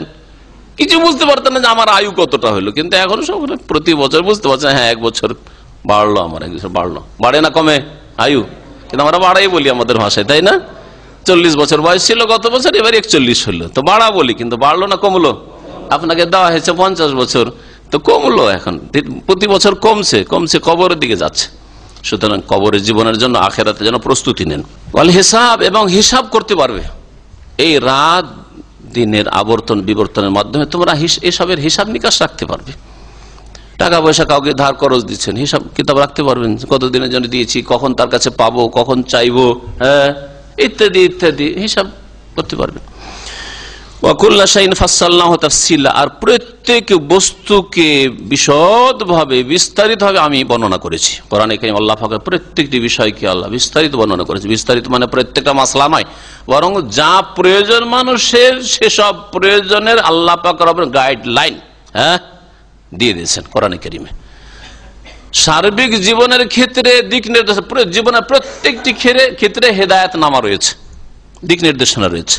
ব্যক্তি জীবনে কেমন ভাবে চলতে হবে সংক্ষেপে আল্লাহ পুরো বলে দিয়েছেন। পারিবারিক জীবনটা কেমন হইতে হবে, অর্থনীতি কেমন হইতে হবে, রাষ্ট্রনীতি কেমন হইতে হবে, আপনার আন্তর্জাতিক সম্পর্ক কেমন হইতে হবে, সমস্ত ক্ষেত্রগুলি, সামাজিক অবস্থা কেমন হইতে হবে, একজন মানুষের আরেকজনের সাথে আচার আচরণ কেমন হইতে হবে, কার সাথে কিরকম, বড়োর সাথে কেমন হইতে হবে, ছোটর সাথে কেমন হইতে হবে ইত্যাদি, অধীনস্থদের সাথে কেমন হইতে হবে, বাপ মায়ের সাথে কেমন হইতে হবে, এইসব গাইডলাইন কি কোরআনে কারীমে নেই? আর বাকি তাফসীর, ইবাদত বন্দেগী, শুধু আদান প্রদান শুধু দিন ইসলাম নয়, এটা তো একটা অংশ। ইবাদত বন্দেগী আল্লাহ পাক বলে কোন কোন ইবাদত বন্দেগীর মাধ্যমে আল্লাহকে পাওয়া যাবে, আল্লাহ সন্তুষ্টি পাওয়া যাবে, আল্লাহ পাক বলে দিয়েছেন। হ্যাঁ, তাওহীদের বা সালাত বলেছেন, যাকাত বলেছেন, হ্যাঁ সিয়াম বলেছেন, হজ বলেছেন, ইত্যাদি ইত্যাদি। আরো ইবাদত বন্দেগী, জিকির আজকার ইত্যাদি, অন্তরের ইবাদত, জবানের ইবাদত, আপনার অঙ্গ প্রত্যঙ্গের ইবাদত, আল্লাহ পাক বহু ইবাদতের দিকে দিক নির্দেশনা দিয়ে দিয়েছেন। আর বাকি বিস্তারিত সালাত কেমন করে পড়বেন, রাসূলুল্লাহ সাল্লাল্লাহু আলাইহি সাল্লামের কাছে যে হাদিস, সেটা হচ্ছে ওহী, ওই ওহী থেকে জেনে নাও, ওহী গায়র মাতলু থেকে জেনে নাও। যাকাতের পরিমাণ কি, যাকাতের বিস্তারিত মাসাইল কি, তা আপনি রাসূলুল্লাহ হাদিস থেকে জানেন, আপনি সেই ওহী থেকে জানেন। এইরকম প্রত্যেকটি বিষয় আল্লাহ পাক রব্বুল তারপর ইরশাদ করেছেন, ওয়াকুল্লা ইনসানিন আলজামনাহু তায়রাহু ফি উনুকি, আর প্রত্যেক মানুষের ঘাড়ে আমি বেঁধে দিয়েছি বা ঝুলিয়ে দিয়েছি। আলজামা ইউলজাম মানে লাগিয়ে দেওয়া, বাধ্যতামূলক লাগিয়ে দেওয়া। এজন্য লাজিম, লাজিম মানে আবশ্যক, আবশ্যক। তো এখানে ঝুলিয়ে দেওয়ার অর্থ করতে পারেন সবচেয়ে ভালো, আমি প্রত্যেক মানুষের কাঁধে ঝুলিয়ে দিয়েছি। কি ঝুলিয়ে দিয়েছি? তায়রাহু। তায়রাহুর তাফসীর ইমাম ইবনে কাসির রাহমাতুল্লাহ আলাইহি বলছেন আমালাহু, তার আমল। তায়ের এর শাব্দিক অর্থ কে বলতে পারেন? তায়ের মানে কি? পাখি। পাখি, তো পাখি কি করে? উড়ে। আর আমল কি হয়? আমলও মানুষের আচার আচরণ থেকে উড়ে যায়, কথা দিয়ে, কথা থেকে বেরোচ্ছে, হাত থেকে বেরোচ্ছে, অঙ্গ প্রত্যঙ্গ থেকে বেরোচ্ছে, তাই না? ভিতর থেকে বেরোচ্ছে, আপনার অন্তরে যে যা আছে তা বেরোচ্ছে ভিতরে। তো মানুষের ভালো মন্দ আমল যেন মানুষের ভিতর থেকে পাখি উড়ার মতো বেরোচ্ছে, বেরিয়ে যাচ্ছে। পাখি যেমন উড়ে যায় বাসা থেকে, ওইরকম আপনার ভিতর থেকে আমলগুলি, কর্মগুলি বের হচ্ছে। এই জন্য আমলকে তায়ের বলা হয়েছে। ইমাম ইবনে কাসির রাহমাতুল্লাহ আলাইহি তায়ের তাফসীর আমলি করেছেন, আমালাহু। ইমাম শওকানী রহমতুল্লাহ আলাই তায়রাহুর তাফসীরে বলছেন তাকদীর, ভাগ্য, ভালো মন্দ ভাগ্য, ভালো মন্দ আমল অথবা ভালো মন্দ ভাগ্য, দুটো দিয়ে তাফসীর করা যেতে পারে। আর দুটোতেই আপন জায়গায় তাফসীর অর্থ ঠিক আছে। দেখুন দুটোই মিলিয়ে প্রত্যেক মানুষের কাঁধে আল্লাহ, অনক মানে হচ্ছে, হ্যাঁ অনক মানে হচ্ছে কাঁধ বা হ্যাঁ গলাকে বলা হয়। তো প্রত্যেকের কাঁধে আল্লাহ পাক রব্বুল আলামিন ঝুলিয়ে দিয়েছেন তার আমল বা তার কি ভাগ্য। ভাগ্য আল্লাহ পাক লিখিয়ে দিয়েছেন, সেই যেইভাবে আল্লাহ পাক লিখেছেন ওইটা হয়তো সেই জন্য আল্লাহ লিখেছেন। আল্লাহ লিখে দিয়েছেন সেই জন্য বাধ্য, এটা নিজেও বুঝতে পারছেন যে ভুল কথা, ভুল কথা। কারণ প্রত্যেক মানুষ এহসাস করছেন, অনুভূত প্রত্যেক মানুষের জন্য যে আমি কিন্তু স্বাধীন। আমার হাতটা যেখানে নড়ছে, আমি নড়াচ্ছি না এমনি নড়ছে, নড়াচ্ছি। এতে আমার এখতিয়ার আছে না নেই? আর একটা লোক রুগী, হাত থরথর করে কাঁপে এমনিতে সবসময়, হ্যাঁ, ওকে বলতে পারেন বেচারা হ্যাঁ পাথরের মতো, তাই না? ও হিলতেই থাকবে ও পাথরের মতো হয়ে গেছে ওর হাতটা, হ্যাঁ, পাথরকে যেখানে রেখে দেবেন ওখানে। আপনি কি ওই রকম? হ্যাঁ, বেনামাজিকে আল্লাহ পাক এমন জায়গায় রেখেছেন পাথরের মতো যে ওখান থেকে নড়তে পারবে না, মসজিদে আসতে পারবে না, এরকম নাকি? আর নামাজিকে এমন করেছেন যে ও মসজিদে আসতে বাধ্য করে নিয়েছেন, এমনটা কি? তাহলে তো অনুভব করছি, আমাদের হিস, আমাদের শউর, আমাদের অনুভূতি বলছে যে আমাদের মধ্যে স্বাধীনতা রয়েছে, আমাদের চিন্তাধারায় স্বাধীনতা রয়েছে, হৃদয়ে স্বাধীনতা রয়েছে, আমাদের হাত পা অঙ্গ প্রত্যঙ্গ স্বাধীনতা রয়েছে, আমাদের চলাফেরা স্বাধীনতা রয়েছে, ভালো কাজ করব না মন্দ কাজ করব। দুটো জিনিস যদি আপনার সামনে রাখা, একটা পানি আর একটা শরাব মদ যদি রাখা হয়, আপনি এদিকে হাত বাড়াবেন না এদিকে হাত বাড়াবেন, স্বাধীনতা আছে না নেই? স্বাধীনতা আছে। তো তাহলে আল্লাহ তকদিরে লিখে দিয়েছেন, তাহলে আমি আর কি করব? আর তাও এরা হচ্ছে জাহেল, হয় জাহেল আর না হইলে এরা তকদিরকে হুজ্জত বানিয়ে বেআমল হয়ে জাহান্নামে যেতে চায়। কথা বুঝতে পেরেছেন? হয় পড়া শয়তান আর না হলে জাহেল শয়তান, হ্যাঁ, হয় দল্লিন আর না হলে মাগদুব আলাইহিম। দল্লিন কে? সূরা ফাতিহার তাফসিরে আপনার, হ্যাঁ, দল্লিন যারা জাহেল, জানে না সে যেন ভুল করে, আর মাগদুব আলাইহিম কারা? যারা জানে তারপর অন্যায় কাজ করে, ভুল করে, হ্যাঁ, এরা হচ্ছে মাগদুব আলাইহিম, আল্লাহ পাকের গজব। এই জন্য আল্লাহ পাক ওদের জন্য শক্ত ভাষা ব্যবহার করেছেন, পথভ্রষ্ট, আর এটা হচ্ছে গজব প্রাপ্ত, আল্লাহর ক্রোধ রয়েছে এদের উপর। জি, ইহুদিদের মধ্যে জ্ঞানীগুণীরা ছিল, তারপরে তারা পথভ্রষ্ট হয়েছে, এই জন্য মাগদুব আলাইহিম ইহুদিদেরকে বলা হয়েছে। আর দল্লিন নাসারা খ্রিস্টানের অজ্ঞতা বেশি ছিল, আর অজ্ঞতার কারণে গোমরা পথভ্রষ্ট হয়েছে, অন্ধ তকলিদ করেছে, সেই জন্য তাদেরকে দলে পথভ্রষ্ট আল্লাহ বলেছে। মুসলিম সমাজে যারা জেনে শুনে মোল্লা জাতি আর শিরক বিদআত করে, আল্লাহ পড়ার সুযোগ দিয়েছেন মাদ্রাসায়, তাওহীদ সুন্নাত না পড়ে, কোরআন হাদিস না পড়ে বিদআত পড়লো আর বিদআত প্রচার করলো, মাগদুব আলাইহিম। আর মূর্খ সমাজ যা হুজুররা বলে, এত বড় হুজুর, ও টুপি দেখে আর বডি দেখে, আর কত লোক তার সামনে বসে আছে, লাখ লাখ লোক বসছে, এইসব দেখে ওরা ওজন করে যে কত বড় আল্লামা, তাই না? তো এরা হচ্ছে দল্লিন, যদি শিরক বিদআতের দিকে যায় আর ভুল পথে চালিত হয়। তয়ের ব্যাখ্যা করছিলাম, কুল্লা ইনসান আলজামনা, তকদিরকে অনেকে যে দলিল বানায়, এখানে ঠিক জায়গায় কেউ পৌঁছিতে পারেনি। হ্যাঁ, তকদিরকে দলিল বানায় কারা? হয় মূর্খ জাহেল দল্লিন, আর না হলে মাগদুব আলাইহিম। জেনে শুনে তকদির কাটবেন, আসলে আমল করবে না, ও নামাজ পড়বে না, দিন পালন করবে না, সেই জন্য তকদিরে ভাগ্যে লিখা আছে, তো আর আমল করলে কি না করলে কি, বড় শয়তান ও, জানে তারপর, হ্যাঁ, ওর অনুভূতি আছে, বুঝতে পারছে। আর মূর্খ ভাবছে সত্যি তো আল্লাহ লিখে রেখেছেন, তো উল্টে কি আর হবে? তো লিখে রেখেছেন মানে বাধ্য, লিখে রেখেছেন বাধ্য। আর নিজের শরীর অবস্থাটা বুঝতে পারছেন না, যে আপনার হাতটা এইদিকে দিবেন না ওইদিকে দিবেন, বুঝতে পারছেন না, দিতে পারছেন কি পারছেন না, এইদিকে ভালোর দিকে হাত দিতে পারেন, মন্দর দিকে হাত দিতে পারেন, হ্যাঁ, বুঝতে পারছেন না। আপনি আপনার কম্পিউটারটা খুলে, ইন্টারনেটটা খুলে ইসলামিক বক্তব্য চালু করতে পারেন ক্লিক করে, আর আবার ফিল্মও চালু করতে পারেন, এটাই স্বাধীনতা আপনি অনুভব করছেন না? তাহলে আপনি ভালো জিনিসটা খুললেন নাকি পাবেন, আর মন্দটা আপনি স্বাধীনতা খুললেন, ওর জন্য শাস্তি পাবেন। বুঝতে পারছেন না যে ইখতিয়ার আছে? তো বলছিলাম যে তাকদীর আল্লাহ লিখে রেখেছেন, যেহেতু আল্লাহ পাক সবকিছুই জানছেন, আমার আপনার মতো না, কোনো মাখলুকের মতন না, আমি এক সেকেন্ড পর কি হবে জানি না, তাই না? কিন্তু আল্লাহ পাক রব্বুল আলামিন অতীত বর্তমান ভবিষ্যৎ সবকিছুই চোখের আড়াল আর সামনে সবকিছু জানে, আলিমুল গায়বে ওয়াশ শাহাদা, দৃশ্য অদৃশ্য সবকিছুর জ্ঞানী আল্লাহ পাক। তো আল্লাহ পাক জানছেন যে এই আব্দুল্লাহ অমুক সময় জন্মেবে, আর এইভাবে লালিত পালিত বড় হবে, আর তারপরে সে নাস্তিক হবে না মুশরিক হবে না মুমিন হবে, সৎকর্মশীল হবে অসৎ হবে, তারপরে তার মতটা কি অবস্থায় হবে, আর শেষখানে তওবার অবস্থায় না বিনা তবায় মারা যাবে, সব আল্লাহ জানছেন। আর শেষ রেজাল্টটা অগ্রিম লিখে রেখেছেন, শেষ রেজাল্টটা অগ্রিম লিখে রেখেছেন। আপনার ডাক্তার যদি বলে দেয়, জুমা খুদবার ওইখান থেকে আসছিলাম, এক ভাই জিজ্ঞেস করলো যে আমার স্ত্রীর আজকে ডেলিভারি ডেট আছে। আরে একটা ডাক্তার 3.5 হাতের মানুষ, আপনার চাইতে সুন্দর হয়তো দেখতে না হইতে পারে, সে বলেছে যে এত তারিখে তোমার আর ওয়াইফের ডেলিভারি হবে, ওইটা বিশ্বাস করে নিয়েছেন, আস্থা করে নিয়েছেন যে আজকে হবে, আর দেরি হয়ে গেল, তখন পালপিটেশন শুরু হয়ে গেল, আরে হইল না ঠিক টাইমে, তার মানে কি সিজার করতে হবে নাকি, কি সমস্যা হয়ে গেল নাকি, বিশ্বাস করে নিয়েছেন। আর আল্লাহ সবকিছু আলিমুল গায়ব ওয়াশ শাহাদা, আল্লাহ পাক রব্বুল আলামিন সম্পর্কে তকদির আপনারা জানেন যে আপনি এরকম করবেন, আপনি এরকম করবেন সেই জন্য লিখেছেন, আর আল্লাহ লিখে রেখেছেন সেই জন্য এরকম করছেন নাই। কথাটা আবার ভালো করে বুঝেন, ভালো করে। আপনি এইরকম হবেন চরিত্রহীন কাফের মুশরিক, সেই জন্য আল্লাহ পাকের রেজাল্টটা জাহান্নামে লিখে রেখেছেন। আর আপনি ভালো হবেন আল্লাহ জানেন, সেই জন্য আল্লাহ শেষ রেজাল্টটা লিখে রেখেছেন। তকদিরের জন্য কোনো মানুষ বাধ্য না, বরং প্রত্যেকে নিজের স্বাধীনতা অনুভব করছেন। এই তকদিরের ক্ষেত্রে দুটো জাতি গুমরাহ হয়েছে, মুরজিয়া গুমরাহ হয়েছে আর কাদরিয়া, যারা তকদির অস্বীকার করেছে, কাদরিয়া আর জাবরিয়া, কাদরিয়া আর জাবরিয়া এই দুটো জাতি গুমরাহ হয়েছে। একদল তকদিরকে অস্বীকারই করেছে, আরেক দল বলছে তকদিরই সবকিছু, আমল করি আর না করি দুটোই গুমরাহ। তকদিরই সবকিছু মানে আমরা নিরুপায়, আর বলছে তকদির নেই, আমরাই সবকিছু সৃষ্টি করছি। আর আহলে সুন্নাত ওয়াল জামাতের মাঝামাঝি।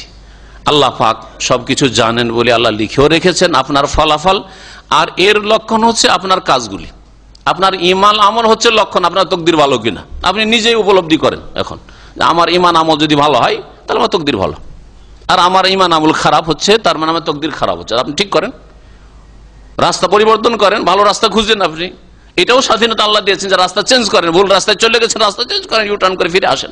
তাইরা আল্লাহ পাক রব্বুল আলামিন তাহলে কি বলছেন, প্রত্যেক মানুষের কাঁধে আমি ঝুলিয়ে দিয়েছি তার ভাগ্যকে, ভালো মন্দ তকদির তার সাথে ঝুলন্ত রয়েছে, ঝুলছে, ওটা হবে, কারণ আল্লাহ পাক সবকিছু জানেন।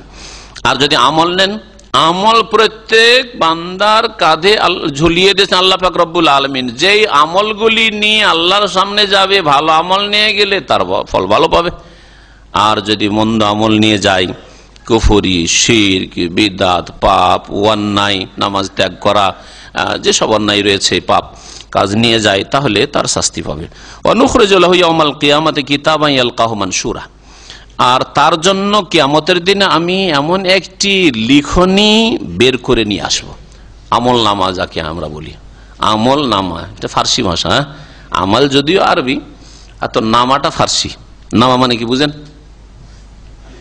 হ্যাঁ, নামা চিঠিকে বলা হয়, হ্যাঁ নামা চিঠিকে বলা, আর ফার্সি ভাষা ছোটকালে আমরা ফার্সি সামান্য পড়েছি, নামা চিঠিকে বলা হয়। তো এটা আপনার পত্র, হ্যাঁ সারা জীবনের আপনার ডিটেলস হতে আছে যে আপনি কি করেছেন।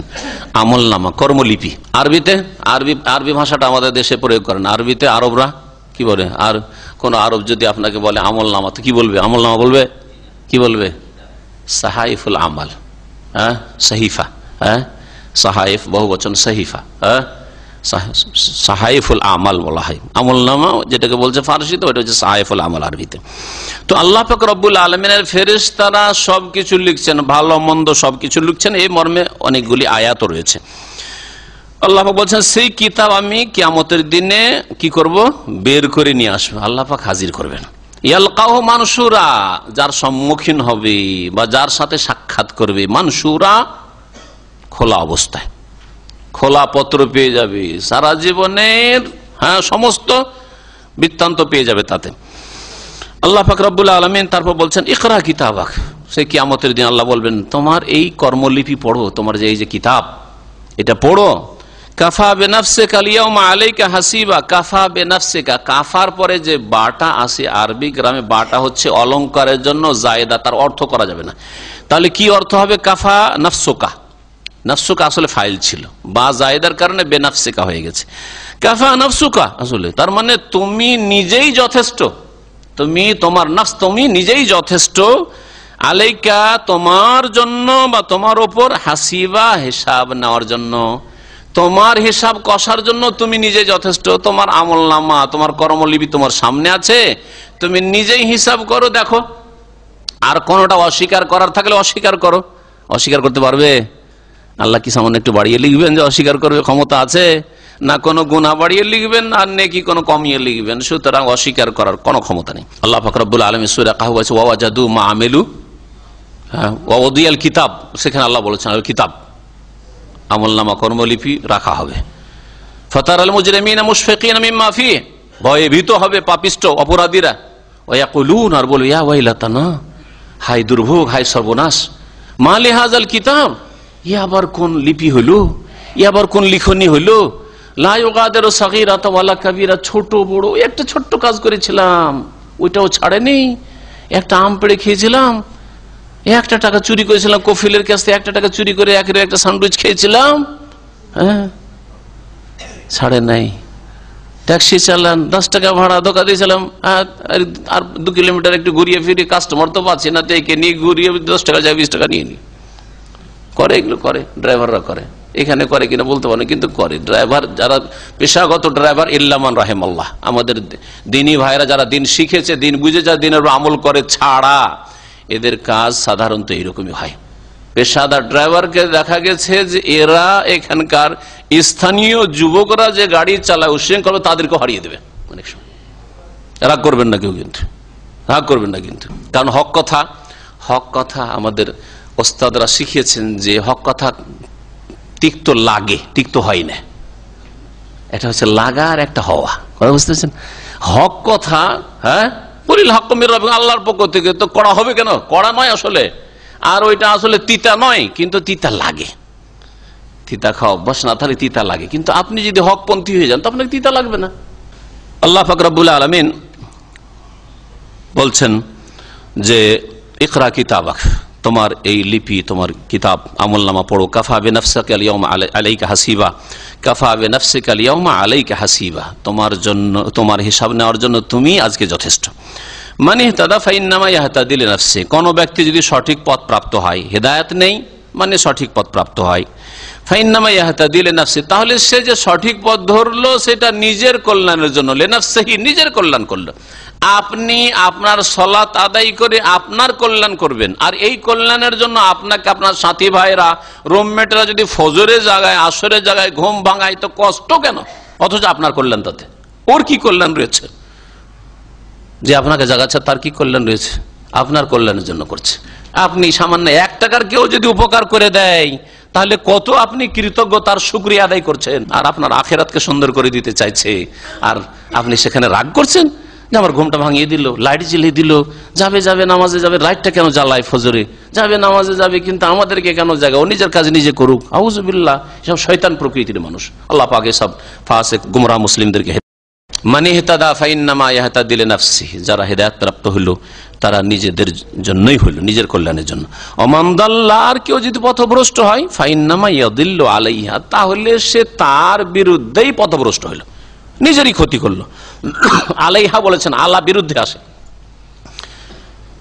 উদউলি আরবিতে হয় মানে আমার কল্যাণের জন্য নেক দোয়া করো, আর উদু আলাইহা মানে আনা, যদি কেউ বলে আনা আদু আলাই, নিজের জন্য নিজের, কেউ চাইবে না যে আমার বদদোয়া করো, কিন্তু বলে আনা আদু আলাইক, আমি তোমার কি করবেন, আনা আদু আলাইক, আলা আসলে, আলা যদি তার আসে, সেলা প্রিপোজিশন আসে, তাহলে বদদোয়ার অর্থ হয়ে যায়। অথচ দা, এখানেও দা আয়াদু থেকে, আর ওখানেও দা আয়াদু থেকে। হ্যাঁ, দাও তো লাহু, আমি তার জন্য নেক দোয়া করলাম, দাও তো আলাইহে, হ্যাঁ, মানে তার জন্য বদদোয়া করলাম। জি, কানা রাসূলুল্লাহ ইয়াদু আলাল কুফার, কাফেরদের উপর বদদোয়া করতেন, ওয়াদু লিল মুমিনিন, মুমিনদের কল্যাণে দোয়া করতেন। যে লাম, এখানে লাম আসল লিল মুমিনিন, আর ওখানে আলাল কুফার। আল্লাহ পাক রব্বুল আলামিন তারপরে বলছেন, ওয়ালা তাজিরু ওয়াজিরাতুন বিজরা উখরা, আর কোন বোঝা বহনকারী অন্যের বোঝা উঠাবে না। ওয়াজারা ইয়াজিরু, বিজরুন মানে বোঝা, আর ওয়াজারা ইয়াজিরু মানে বোঝা বহন করা। ওয়ালা তাজিরু, বহন করবে না, ওয়াজিরাতুন মানে নাফসুন ওয়াজিরাতুন, কোন বোঝা বহনকারী ব্যক্তি, পুরুষ হোক আর নারী হোক, বিজরা উখরা, অন্যের বোঝা, অপরের বোঝা, কেউ কারো বোঝা উঠাবে না। বাপ মা ছেলে মেয়েদের বোঝা উঠাবে না, ছেলে মেয়ে বাপ মায়ের বোঝা উঠাবে না। এটা হচ্ছে আল্লাহ পাকের কোরআনী নীতিমালা, কায়দায়ে কোরআনিয়া, দুনিয়ার ক্ষেত্রে আর আখিরাতের ক্ষেত্রে। কেমন দুনিয়ার ক্ষেত্রে? আমাদের দেশের বক্তাদের একটা চা খাওয়া দুরুদ আছে, চা খাবে, দুধ খাবে, ওই জন্য ওর একটা দুরুদ আছে, আল্লাহুম্মা শুরু করে দিল, পড়তে থাকলো, ওর মধ্যে চা পানি করা হচ্ছে, ঠিক না? তা আমাদের তো নাই, তো ওর মধ্যে আপনারা প্রশ্ন উত্তর দেন যে বিদাতি দুরুদ তো আমাদের কাছে নেই, সুন্নতি দুরুদ আছে সাল্লাল্লাহু আলাইহি ওয়াসাল্লাম। দুনিয়ার ক্ষেত্রে ছেলে দোষ করেছে, আসামি ছেলে, আর বাপকে মাকে গোটা বংশকেও আসামি বানিয়ে দিল। খুনের আসামি, নারী নির্যাতনের আসামি, বউ কেস করেছে, সম্পর্ক খারাপ হয়েছে ছেলের সাথে, কেস করেছে গোটা বংশের ওপর।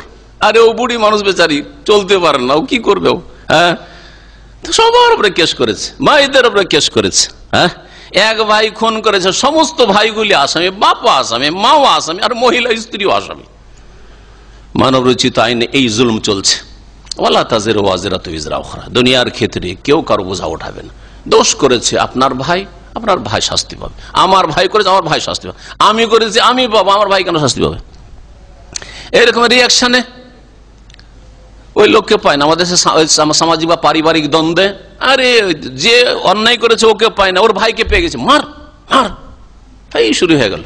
সুবহানাল্লাহ সুবহানাল্লাহ। অথচ সে ঝগড়া হয়তো মিটাতে চাইছিল, বেচারা নিরীহ মানুষ, ওর ভাইকে পেয়েছে। ওকে না, ওর ভাইকে তো পেয়েছি, ওকে না পেয়েছি ওর ছেলেকে তো পেয়েছি, ওকে না পেয়েছি ওর স্ত্রীকে তো পেয়েছি। আউযুবিল্লাহ। আসামি ধরতে পারে না, সেই জন্য ওর স্ত্রীকে নিয়ে গিয়ে জেলে বন্ধ করে দিল। এ তো জালেম। ওয়ালা তাজিরু ওয়াজিরাতু বিজরা উখরা। কেউ কারো বোঝা উঠাবে না, যে অপরাধ করেছে সে তার বোঝা উঠাবে। আলহামদুলিল্লাহ, সৌদি আরবে আইনের বাস্তবায়ন রয়েছে। সৌদি আরবে আইনের বাস্তবায়ন রয়েছে আলহামদুলিল্লাহ, কেউ কারো বোঝা ওঠায় না। ওইদিকে বিন লাদেন জানে, যদি ওসামা বিন লাদেন তো সৌদি আরবে অপরাধী, ঠিক কিনা? উদাহরণ দিয়ে বুঝেন। আর বিন লাদেন কামাই বিশাল কোম্পানি, হারমানিসের মক্কা মদিনার সবচেয়ে বড় কন্ট্রাক্টর, জানেন না? তাহলে চিন্তা করেন আপনি। কিন্তু আমাদের দেশে ভাবতে পারেন, হ্যাঁ, যে আব্দুর রহমানের ভাই আর বড় একটা কোম্পানির মালিক, হ্যাঁ, ভাই মানে ওকে যেতে হবে, ওর সাথে ভাই চপকে যেতে হবে, তাই নাকি? কত বড় জুলুম হচ্ছে। আর আখিরাতের ক্ষেত্রে কেউ কারো বোঝা উঠাবে না। হ্যাঁ, কেউ কারো বোঝা উঠাবে না। ছেলে নামাজ পড়ে না, বেনামাজি, বাপ মা বোঝা উঠাবে নাকি? আস্তে করে মাথা ঝুলেছেন তো। ছেলে নামাজ পড়ে না, বাপ মা বোঝা উঠাবে না? উঠাবে না বলেন? আর যারা বলছে যে উঠাবে, ওরা বলেন এরকম আছে, উঠাবে? হ্যাঁ, একদল দুই দল। আর যারা বলছেন যে যদি নিজের দায়িত্বে অবহেলা করে, দায়িত্ব পালন অবহেলা করে, তাহলে বোঝা উঠাইতে হবে। আর দায়িত্ব যদি অবহেলা না করে তাহলে বোঝা উঠাইতে হবে না, তারা হাত উঠান। এটা সবাই, এটা ঠিক। এই দেখলেন, তিনটা মতের মধ্যে এটা ঠিক। তা আমাদের তিনটা মতের মধ্যে একটা ঠিক না তিনটাই ঠিক? তিনটার মধ্যে কয়টা ঠিক? তাহলে বোঝা গেল যুক্তিতে, যুক্তি বলে যে আল হাক্কু লা ইয়াতাআদ্দাদু, সত্য একাধিক হয় না, একটা সত্য হয়, ঠিক কিনা? তাহলে ইমাম আবু হানিফা, শাফি, মালিক, আহমদ চারটা মত পেশ করলেন, চারটাই ঠিক না একটা ঠিক? তাহলে তো দিন বুঝে নিলেন। তাহলে আবার গোড়ামি কেন করবেন যে ভাই আমি হানাফি আর আপনি শাফেঈ, এ হচ্ছে মালিকি, হচ্ছে হাম্বলি, চারটাই ঠিক? কোথা থেকে চারটা ঠিক হলো? একটা ঠিক হবে। বোঝা গেছে? এবারে আমরা এখানে তিনটা মত পেশ করলাম, তিনটাকে সমর্থন করলেন, আপনারা বললেন তিনটাই ঠিক। বললেন কি? এতটুকু কমন সেন্স আপনাদের আছে, বুঝতে পারছেন যে তিনটা ঠিক না একটা ঠিক। আর ওইখানে মাসলা মাসাইলে বুঝতে পারছেন না, আকীদায় বুঝতে পারছেন না। আশারিও ঠিক, আর মাতুরিদিও ঠিক, আর হাম্বলিও ঠিক। তিনটাই আকীদায় ঠিক, আসমা সিফাতে কখনো ঠিক না, একটা ঠিক, একটা ঠিক। আসমা সিফাতের যদি তাবিল ঠিক হয় তাহলে যারা তসলিম করেছে বলছে যে আল্লাহ পাক যেভাবে বলেছেন ওইভাবে আমরা মানবো, এটা ঠিক না। আর ওইটা ঠিক হয় তো এটা ঠিক না। এইভাবে বুঝলেই তো সহজ হয়ে যায় দিন বুঝা। দিন বোঝা খুব সহজ যদি বোঝার চেষ্টা করে। আল্লাহ পাক যেন তৌফিক দান করে। বোঝা উঠাবে না, হ্যাঁ, অন্যের বোঝা উঠাবেন। এখানে যে বললাম যে দায়িত্ব পালনে গাফিলতি যদি করে, অবহেলা করে, তাহলে বোঝা উঠাইতে হবে। সেটা ছেলে মেয়ের বোঝা কিন্তু উঠায়নি, ওটা নিজের বোঝা। এটাও বুঝে নেন, সূক্ষ্ম কথা। কারণ আমার ছেলে মেয়েকে আমাকে নামাজ শিখাইতে হবে, তৌহিদ শিখাইতে হবে, ইসলামিক পরিবেশে মানুষ করতে হবে, এটা আমার ফরজ না ছেলেটার ফরজ? আমার ফরজ। আমার ফরজে গাফিলতি করলাম, সেই জন্য জবাবদেহি করতে হবে। আমাকে আমার ছেলে মেয়েগুলিকে এক অন্যে একসাথে রাখলে জাগাইতে হবে, তারপর মসজিদে যেতে হবে, এটা আমার ফরজ না ছেলেটার ফরজ? আমার ফরজ, আমাকে জাগাইতে হবে। কু আনফুসাকুম ওয়া আহলিকুম নারা। আমি যেহেতু জাগাইলাম না, আমি মোল্লাজি একাই নামাজ পড়তে চলেন, হাজি সাহেব বুড়া একাই নামাজ পড়ে, দাড়ি টুপি, আর ছেলে মেয়ে বউ বেটি একটাও নামাজ পড়ে না, পর্দা করে না, আর একসাথে নিয়ে খাচ্ছি, নিজের দায়িত্ব পালন করেনি, তার দায়িত্ব অবহেলা করেছে, সেই জন্য তাকে পকড়া হবে। কিন্তু ওর জন্য, ওর গুনাহ, ও নামাজ পড়ে যে পাপ করে, নামাজ ছেড়ে যে পাপ করেছে, তার জন্য যে তাকে ধরা হচ্ছে না, তার জন্য ধরা হয় না। সে দায়িত্ব পালনে অবহেলা করেছে, আমরে বিল মারুফ করেনি, নাহি আনিল মুনকার করেনি, ভালো কাজের উপদেশ দেয়নি, অন্যায় কাজে বাধা দেয়নি, সেই জন্যই তাকে বোঝা উঠাইতে হচ্ছে। অথবা যদি কেউ কাউকে পথভ্রষ্ট করার কারণ হয় তাহলে বোঝা উঠাইতে হবে। শুধু বাপ মায়ের ক্ষেত্রে না, এই উদাহরণ আলেম সমাজের ক্ষেত্রে নেন। আলেম সমাজ, বেদাতি আলেম সমাজ যদি জাতিকে গোমরাহ করে থাকে, ভুল পথে চালিয়ে থাকে, তাহলে তার ফরজ দায়িত্ব ছিল কোরআন এবং হাদিসের দিকে দিক নির্দেশনা দেওয়া, কোরআন এবং হাদিসের দিকে পৌঁছানো, অন্য দিকে পৌঁছিয়েছে, সেই জন্য তার দায়িত্ব পালন করেনি, যার ফলে তাকে এই বোঝা উঠাইতে হবে। যত বিদাত করবে, যত শিরক করবে, এক ভাগ করে পেতে হবে। কি জন্য? নিজের দায়িত্ব পালন করে, সেই জন্য নিজের দায়িত্ব পালন করে এই জন্য। এইরকমই সরকার,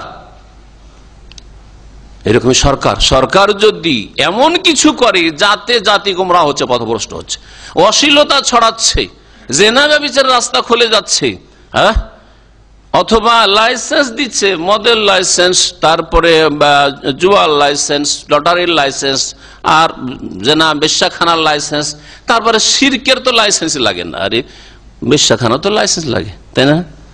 মদের দোকান একটা বিনা লাইসেন্সে খুলে দেখেন, খবর আছে, তাই না? সিনেমারও লাইসেন্স লাগে, লাগে না? কিন্তু মাজার করার জন্য লাইসেন্স লাগে না। লাগে? মিলাদ করার জন্য লাইসেন্স লাগে? লাগে না। হ্যাঁ, কোরআন এবং হাদিসের মাহফিল করেন, আবার পারমিশন নিতে হবে। পারমিশন না করে হঠাৎ করে এসে বন্ধ, না না না না, চলবে না, তোমাদের এই অনুষ্ঠান করা চলবে না। কিন্তু মিলাদের মাহফিল করেন, আবার লাইসেন্স লাগে না, কোনো লাইসেন্স লাগে না, অনুমতিও লাগে না। তাহলে এইরকম যদি হয়, তাহলে জবাবদেহি করতে হবে দায়িত্বশীলদেরকে। কুল্লুকুম রাইন ও কুল্লুকুম মাসউলুন আন রাইয়াতি, সহিহ বুখারীর হাদিস। তোমাদের প্রত্যেককে কিন্তু দায়িত্বশীল, আর প্রত্যেককে নিজ নিজ দায়িত্ব সম্পর্কে মাসউল, জিজ্ঞাসা করা হবে, জবাবদেহি করতে হবে আল্লাহ পাকের সামনে। আল্লাহ পাক সকল স্তরের মানুষকে যেন হেদায়েত দান করেন, নিজ দায়িত্ব পালন করার তৌফিক দান করেন। আল্লাহ পাক রব্বুল তারপরে বলছেন, ওমা কুন্না মুআযযিবিন, আর আমি আল্লাহ আযাব দিই না। ওমা কুন্না মুআযযিবিন, আমি আযাব দেব না, আল্লাহ বলছেন, হাত্তা নাবআসা রাসূলা, যতক্ষণ পর্যন্ত একজন কোন রাসূল না পাঠাবো। রাসূল প্রেরণ করা ছাড়া, দূত প্রেরণ করা ছাড়া, জানিয়ে দেওয়া ছাড়া। রাসূল মানে যুগে যুগে রাসূল আসবে, একবার নবী আর রাসূল এরকম নয়, কিন্তু রাসূল হয়, রাসূল আসবেন, আর রেসালাতের দরজা যদি বন্ধ হয়ে গিয়ে থাকে, যেমন নবী করিম সাল্লাল্লাহু আলাইহি সাল্লামের পরে আর কোন রাসূল নবী আসবেন না, তাহলে কি হবে? হ্যাঁ, নবী করিম সাল্লাল্লাহু আলাইহি ওয়াসাল্লাম ওয়ারিসিন ওয়ালা উলামা ওয়ারাসাতুল আম্বিয়া, কোরআন এবং হাদিসের কথা বলনেওয়ালা অবশ্যই থাকবে। এবং এই জ্ঞান যেইভাবে হোক না কেন, সেটা জরুরি নয় যে কারো জবান দিয়ে পৌঁছে, জবান দিয়ে না পৌঁছলে কারো কাছে লিখনি দিয়ে পৌঁছিল, লিখনি দিয়ে যদি না পৌঁছাতে, কিতাবের আকারে না পৌঁছে থাকে, তো আজকাল ইন্টারনেটের মাধ্যমে পৌঁছিল। হ্যাঁ, বিভিন্ন যে সোর্সগুলি রয়েছে, প্রচার মাধ্যম রয়েছে, সেগুলির মাধ্যমে সহিহ আকীদা, সহিহ ইসলাম পৌঁছিল, তাওহীদ পৌঁছিল, দ্বীন ইসলামের বিধিবিধান পৌঁছিল, ব্যাস হয়ে গেছে। যদি আল্লাহ পাক যতগুলি পৌঁছার রিসোর্স রয়েছে পৌঁছে না দেন, তাহলে কোনো জাতিকে শাস্তি দেবেন না। আচ্ছা, পৌঁছিল কি পৌঁছিল না আমরা জানতে পারবো সম্ভব? কার কাছে ইসলাম পৌঁছেছে আর কার কাছে পৌঁছেনি আমরা সঠিক সিদ্ধান্ত পৌঁছিতে পারবো? কি করে জানবেন আপনি তার অবস্থা? তাকে কয় ঘন্টা আপনি দেখেন যে বলে তার কাছে ইসলাম পৌঁছেনি? হ্যাঁ, হতে পারে তার কাছে ইসলাম পৌঁছেছে, আপনি জানেন না। সুতরাং কোন মানুষ কারো সম্পর্কে চূড়ান্ত ফয়সালা দিতে পারবেন না যে এই জাতির কাছে ইসলাম পৌঁছে নাই, এরা এত দূরে রয়েছে মক্কা মদিনা থেকে অথবা মুসলিম এরিয়া থেকে, যে এদের কাছে ইসলাম পৌঁছে নাই, এই কথা দাবি করা ভুল। একমাত্র বলবেন আল্লাহ পাক যে কার কাছে ইসলাম পৌঁছেছে আর কার কাছে পৌঁছেনি, কার কাছে শহীদিন পৌঁছেছে আর কার কাছে শহীদিন পৌঁছেনি, জানতে পাইনি। সুতরাং তার ওজর আমি আল্লাহ কবুল করব। আল্লাহ পাক রব্বুল এই নীতিমালা আপন জায়গায় ঠিক আছে। ওমা কুন্না মুআযযিবিন, আমি আল্লাহ আযাব দেব না, শাস্তি দেবেন আল্লাহ পাক রব্বুল আলামিন। দুনিয়া কেউ তাফসীর করতে গিয়ে বলেছেন দুনিয়ার আযাব আল্লাহ দেবেন না, দুনিয়ার শাস্তি দেবেন না, কিন্তু দুনিয়ার সাথে সীমিত করার এই তাফসীর ঠিক নয়। আখিরাতের ক্ষেত্রে এমন নয় যে আল্লাহর দিন পৌঁছিল না, মোটেই তাওহীদ জানলো না, আখিরাত জানলো না, রাসূল জানলো না, কিছুই জানতে পারে, রাসূলের নামও জানলো না, কোরআনের নামও জানলো না, আর আল্লাহ আখিরাতে আযাব দিয়ে দিবেন, জাহান্নামে দেবেন, এটা হইতে পারে না। সেই জন্য শুধু ওমা কুন্না মুআযযিবিনা ফিদ দুনিয়ার তাফসীর করা এটা ভুল। তবে দুটো শামিল রয়েছে, দুনিয়াতেও আল্লাহ আযাব দেবেন না আর আখিরাতেও আল্লাহ আযাব দেবেন না, হাত্তা নাবআসা রাসূলা, যতক্ষণ পর্যন্ত আমি কোন রাসূল না পাঠিয়েছি, কোন দূত না পাঠিয়েছি। এই জন্য কোরআনে কারীমের বহু আয়াত রয়েছে যে দুনিয়ায় শুধু নয় আখিরাতেও জাহান্নামীরা যে যাবে, জাহান্নামে চলে যাওয়ার পরে অথবা জাহান্নামে যাওয়ার আগে যখন বিচার ফায়সালা হচ্ছে, আল্লাহ পাক জিজ্ঞেস করবেন, আলাম ইয়াতিকুম রাসূলুম মিনকুম, সূরা জুমারে নাই, তোমাদের মধ্য থেকে কি দূত আসেনি, রাসূল আসেনি? ইয়াতুলু আলাইকুম, তোমাদেরকে পড়ে শোনাইতো আয়াতি, আমার আয়াত, আমার বিধানাবলী। জি হ্যাঁ, সূরা মুলকে রয়েছে, আলাম ইয়াতিকুম নাযীর, তোমাদের কাছে সতর্ককারী সাবধানকারী কেউ আসেনি? কালু, তখন সকলে বলবে, জাহান্নামীরা বলবে, বালা, হ্যাঁ আল্লাহ এসেছিল। আল্লাহ পাক রব্বুল আলামিন কোন জাতিকে আযাব শাস্তি দেবেন না যতক্ষণ পর্যন্ত রাসূল না পাঠিয়েছেন। এখানে যদি আমরা একটু বিস্তারিত তাফসীর করি তো অনেক কথা এখানে রয়েছে। বিশেষ করে ওই সব লোকেরা যাদের কাছে দিন ইসলাম পৌঁছেনি, এইরকম লোক, বিশেষ করে উলামায়ে কেরাম আগে থেকে ইখতিলাফ করেছেন পাগল সম্পর্কে। পাগল কিছু বুঝে না, তো ওর সামনে যদি কাল আল্লাহ কাল রাসূলও শোনান তারপরে কি উপলব্ধি করতে পারবে? তো পাগলের উপরে তো কলমে যেন উঠিয়ে নেওয়া হয়েছে, তারপরে কি কলম উঠিয়ে নেওয়া ঢালা আর সমস্ত পাগলের কলম উঠিয়ে নেওয়া হয়েছে না? এমন কিছু হবে যার মাধ্যমে আল্লাহ পাগলগুলিকে যাচাই বাছাই করবেন যে এরা যদি সুস্থ মস্তিষ্কের হইতো তো আমার বিধান মানত কি মানত না। এইসব মাসলা উলামায়ে কেরাম আগে থেকে তাদের কিতাবাদিতে আলোচনা করেছেন। তারপরে যে বধির, কানে শোনে না, কিছুই তো শোনেন না, কিছুই শোনেন না, শোনেও না, জানেও না, তাহলে এইসব লোকের কি হবে? তারপর নির্বোধ লোক, হয়তো একটু জ্ঞান আছে, খাওয়ার মতো জ্ঞান আছে, খাওয়া দাওয়া করার মতো জ্ঞান আছে, চলাফেরার জ্ঞান আছে, কিন্তু কিছু বোঝেন না, ভালো মন্দ যা বলেন সবই নির্বোধ, সাফি, যাদেরকে সোফাহা বলা হয়।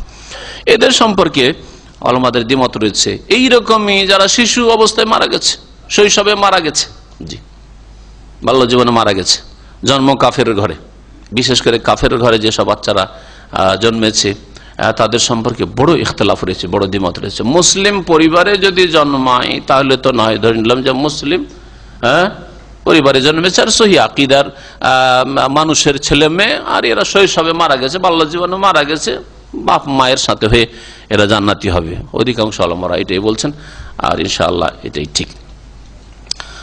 কাফেরদের ছেলেদের কি হবে? ইহুদি নাসারা হিন্দুদের ঘরে জন্মেছে, নাস্তিকের ঘরে জন্মেছে, তাদের কি হবে? জান্নাতে না জাহান্নামে? এখানে বলে যারা জান্নাতে বলছেন আতটান জান্নাতে, কাফেরদের ছেলে মেয়েরাও জান্নাতে যদি নাবালক অবস্থায় মারা যায়। যারা বলছেন জাহান্নামে আছেন কেউ? এখানে নাই, আছে একজন বেরিয়েছে কমপক্ষে। যাক, হ্যাঁ আর পরীক্ষা না হবে আরেকটা মত, তিনটা মত হইল। আরেকটা মত আছে, আরেকটা মত হচ্ছে যে আমরা কিছু বলবো, নীরব থাকবো।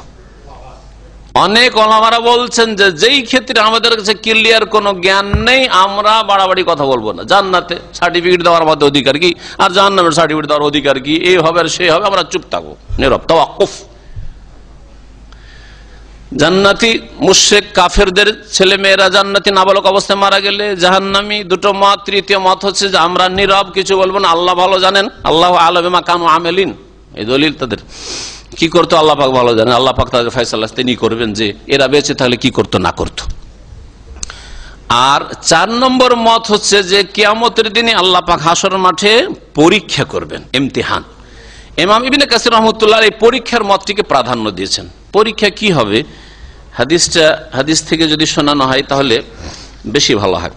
তবে এই বিষয়ে উলামায়ে কেরামরা বেশি আলাপ আলোচনা করাকে অপছন্দ করেছেন। সালাফে সালেহিনরা বলছেন কারিহা জামাআতুম মিনাল উলামা আল কালামা ফিহা, এই বিষয়ে কার ছেলে জান্নাতি জাহান্নামী এই বিষয়গুলো নিয়ে আলোচনা করা, এই বিষয়গুলো আপত্তিকর, জান্নাতি জাহান্নামের চোখের আড়ালের জিনিস। এইরকম আমাদের দেশে এক শ্রেণীর লোকের রয়েছে রসুলের বাপ মা নিয়ে পেরেশান, ওর নিজের বাপ মানে কোনো মাথা ব্যথা নেই, নিজের বাপ মানেও মাথা ব্যথা নেই, রসুলের বাপ মার কি হবে এটা বলেন।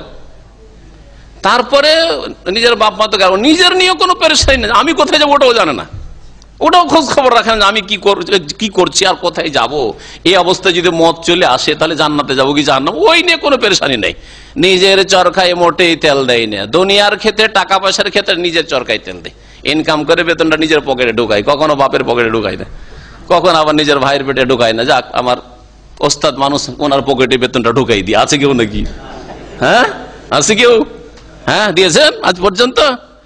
হ্যাঁ দুনিয়ার ক্ষেত্রে পয়সার ক্ষেত্রে দুনিয়ার যেগুলি স্বার্থ সেই সব ক্ষেত্রে সমস্ত কিছু আপনার পকেটে যাচ্ছে, স্বার্থে যাচ্ছে। আর আমলের ক্ষেত্রে রসুলের বাপ মার কি হবে, রসুলের বাপ মার কি হবে, আর এ কি হবে, সে কি হবে, আপনার নিজেরই হদিস নেই, নিজের খবর নেন। নিজের চরকায় তেল দিন, এটা হচ্ছে প্রবাদ, এটাই শরীয়তে বলা হয়েছে। নিজের জন্য ব্যস্ত হন, আমার কি দশা হবে, নফসি নফসি কিয়ামতের দিন করবেন, এখন নফসি নফসি করেন। আমলের ক্ষেত্রে আমার হায় আল্লাহ, এই অবস্থায় মত আসলে কি হবে, তওবা করি দ্রুত। তো এই জন্য এইসব বিষয়গুলি না বলে ভালো। নবী করিম সাল্লাল্লাহু আলাইহি ওয়াসাল্লামের বাপ মা কি হবে না হবে নবী করিম সাল্লাল্লাহু আলাইহি ওয়াসাল্লাম নিজেই বলেছেন, সেটা হয় বিশ্বাস করেন আপনি, এটা আপনার জন্য ইমানের সালামতি, আপনার ইমান হেফাজত থাকবে। যে নবী করিম সাল্লাল্লাহু আলাইহি ওয়াসাল্লাম বলেছেন ইন্না আবি ওয়া আবাকা ফিন্নার, সেই হাদিস। আর যদি আপনি এগুলো জানার প্রয়োজন না বলেন আল্লাহু আলাম, তাতেও কোনো দোষ নেই, আল্লাহই ভালো জানেন, আল্লাহই ভালো জানেন। কিন্তু আপনার মাথার ব্যথা। আর একটা মজার কথা কি জানেন, ওরা আসলে আলেমদেরকে পরীক্ষা করতে চায় যে এই আলেম আমাদের না অন্যদের। যদি বলে নবীর বাপ জান্নাতি, তাহলে আমাদের হুজুর আছে। আর যদি নবীর বাপকে জাহান্নামী বলে দেয়, তাহলে এর কথা নেওয়া যাবে না। এর নামাজও নিব না, রোজাও নিব না, যাকাতও নিব না, হজও নিব না, মাসলা মাসাইলও না, ফতুয়াও নেব না, এই হচ্ছে ওয়াহাবি। কথা বুঝতে পারছেন? জি, এইটা হচ্ছে আসল উদ্দেশ্য। আর আজকে মদিনা থেকে পাশ করা আমার 22 বছর হয়ে যাচ্ছে। ওই তারপর থেকে আর তার আগেও তো দাওয়াতের কাজ করেছি, বিশেষ করে সৌদি আরবে, যেখানে প্রথম দিন যেতাম যে হুজুর মিলাদটা সুন্নাত না জায়েজ না না জায়েজ, সুন্নাত না বিদআত, এটা প্রশ্ন। নিয়ত পড়া যাবে কি যাবে না, শবে বরাত করা যাবে কি যাবে না, এই কয়েকটা প্রশ্ন। তখন থেকে বুঝতে পেরেছি এ পরীক্ষা করতে চায় যে হুজুর আমাদের না অন্যদের, এই হুজুর আমাদের হুজুর না অন্যদের হুজুর। আমাদের হুজুর হলে কি বলা মানে হুজুরে কি বলা বলবো, আর অন্যদের হলে সামান্য মূল্য নাই এর। নিজের যদি হুজুর হয় আর শিরক বিদআতের শিক্ষা দেয় তো হুজুরে কি বলা, আর যদি কোরআনে বলতে কাল আল্লাহ কাল রসুলের শিক্ষা দেয় তোর সামান্যতম মূল্য নেই ওর কাছে। বড় আফসোসের কথা। যার ফলে ওখানে দায়ী যারা দাওয়াতি কাজ বড় হিকমত অবলম্বন করতে হবে। আর গায়ের ঝাল আপনি নামিয়ে দেবেন, শরীরকে ঠান্ডা করে নেবেন, যা কিছু বলার ঝেড়ে নিলেন, মনটা ভরে নিলেন না, এরকম কখনো করবেন না। বলার একটা সুযোগ পেয়েছি যখন মিলাদের কথা জিজ্ঞাসা করেছে, মিলাদ বিদআত, আর সব বিদআতীরা, আর কুল্লু বিদআতিন দালালা কুল্লু দালালাতিন ফিন্নার, হাদিস শুনিয়ে চলে আসলেন, হেকমতের কাজ করলেন, হাদিসই তো শোনাইলেন, কিন্তু কাজটাকে হেকমতের করলেন আপনি। প্রথম দিন গিয়ে জাহান্নামে পৌঁছে দিয়ে চলে আসলেন ওদেরকে। আরে জাহান্নাম থেকে রক্ষা করার চেষ্টা করেন বেচারাদেরকে, হ্যাঁ, মিসকিন, অসহায়, সব মূর্খ। তখন বড় হিকমত অবলম্বন করতে হয়। মিলাদের আগে অনেক কিছু জানার প্রয়োজন রয়েছে, এইভাবে আপনি তখন যাবেন। আজকে প্রথমখানে এসছি, এলমের গুরুত্ব হয়ে যায়, তৌহিদ দিয়ে শুরু করতে হবে, ওর গুরুত্ব হয়ে যায়। তৌহিদের ফজিলত আমরা জানি, লা ইলাহা ইল্লাল্লাহর ফজিলত জানি, রাসূলুল্লাহ সাল্লাল্লাহু আলাইহি ওয়াসাল্লাম মহব্বত কেমন হওয়া উচিত, মহব্বত রসুল, এর ফজিলত জানি, এর গুরুত্ব জানি, মহব্বত রসুলের জাবেতা জওয়াবেত কি, ওর কি নীতিমালা রয়েছে, সেই নীতিমালাগুলি জানি, মহব্বত রসুলের লক্ষণ রয়েছে, শর্তাবলী রয়েছে, দাবি রয়েছে, মুক্তাজা দাবিগুলি জানি, যে রসুলের মহব্বত করেন তোর দাবিটা কি ইত্যাদি। এই দিয়ে ধীরে ধীরে টানতে টানতে টানতে একটু যখন আস্থা জন্মিবে, তখন আপনার সব কথা কবুল করবে। একজন আরবি আমার সেই কালে দেখা, বলছে দেখো বিদাতি সব কথাই কিন্তু কবুল করবে, কিন্তু প্রথম তোমাকে তার অন্তরে জায়গা একটু করে নিতে হবে। যতক্ষণ অন্তরে জায়গা না দিতে পেরেছে কোনো কথাই মানবে না। এই জন্য আপনি গ্রামে যাবেন, আপনার শহরে যাবেন, আপনার এলাকায় যাবেন, আপনি আগে ওই সমাজে একটু জায়গা করার চেষ্টা করেন। আমি একটা প্লেস দিকে আমাকে বসার মতো, তার অন্তরে বসাক আমাকে, জানা কথাগুলি যেগুলো বলছে যুক্তিসঙ্গত, হ্যাঁ, আক্রমণ করা নয়, হ্যাঁ, তারপরে শক্ত ভাষায় নয়, আর তারপরে এমন ভাবে বলবেন না যে আজকে বলার সুযোগ পেয়ে সব বলিনি। একটা দিন সুযোগ পেয়েছেন যে ঠিক আছে, আমাদের যখন সৌদি আরব থেকে এসছেন কিছু বললেন, আর আল্লাহ দিয়েছে সুযোগ, এখানে বলবো না তো কোথায় বলবো, ওরাই তো বলেছে আমাকে বলতে।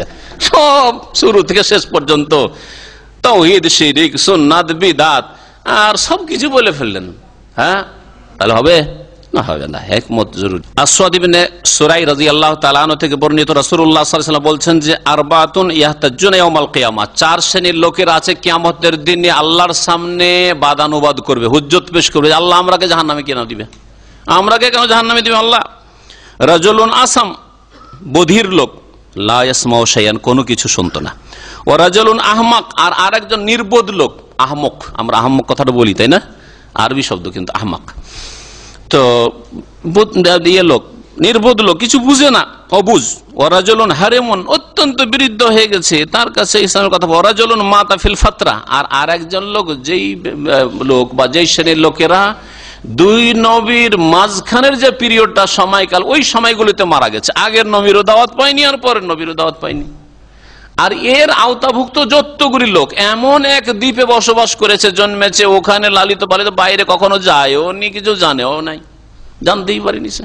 এরকম যদি হয়, কোন প্রচার মাধ্যম পাই না, সেখানে টিভি ছিল না, ইন্টারনেট ছিল না, তার কাছে কোনো জানার ব্যবস্থা ছিল না, কেউ সহি আকীদার কথা একদিন বলেছে, কিছুই জানে না হয়তো।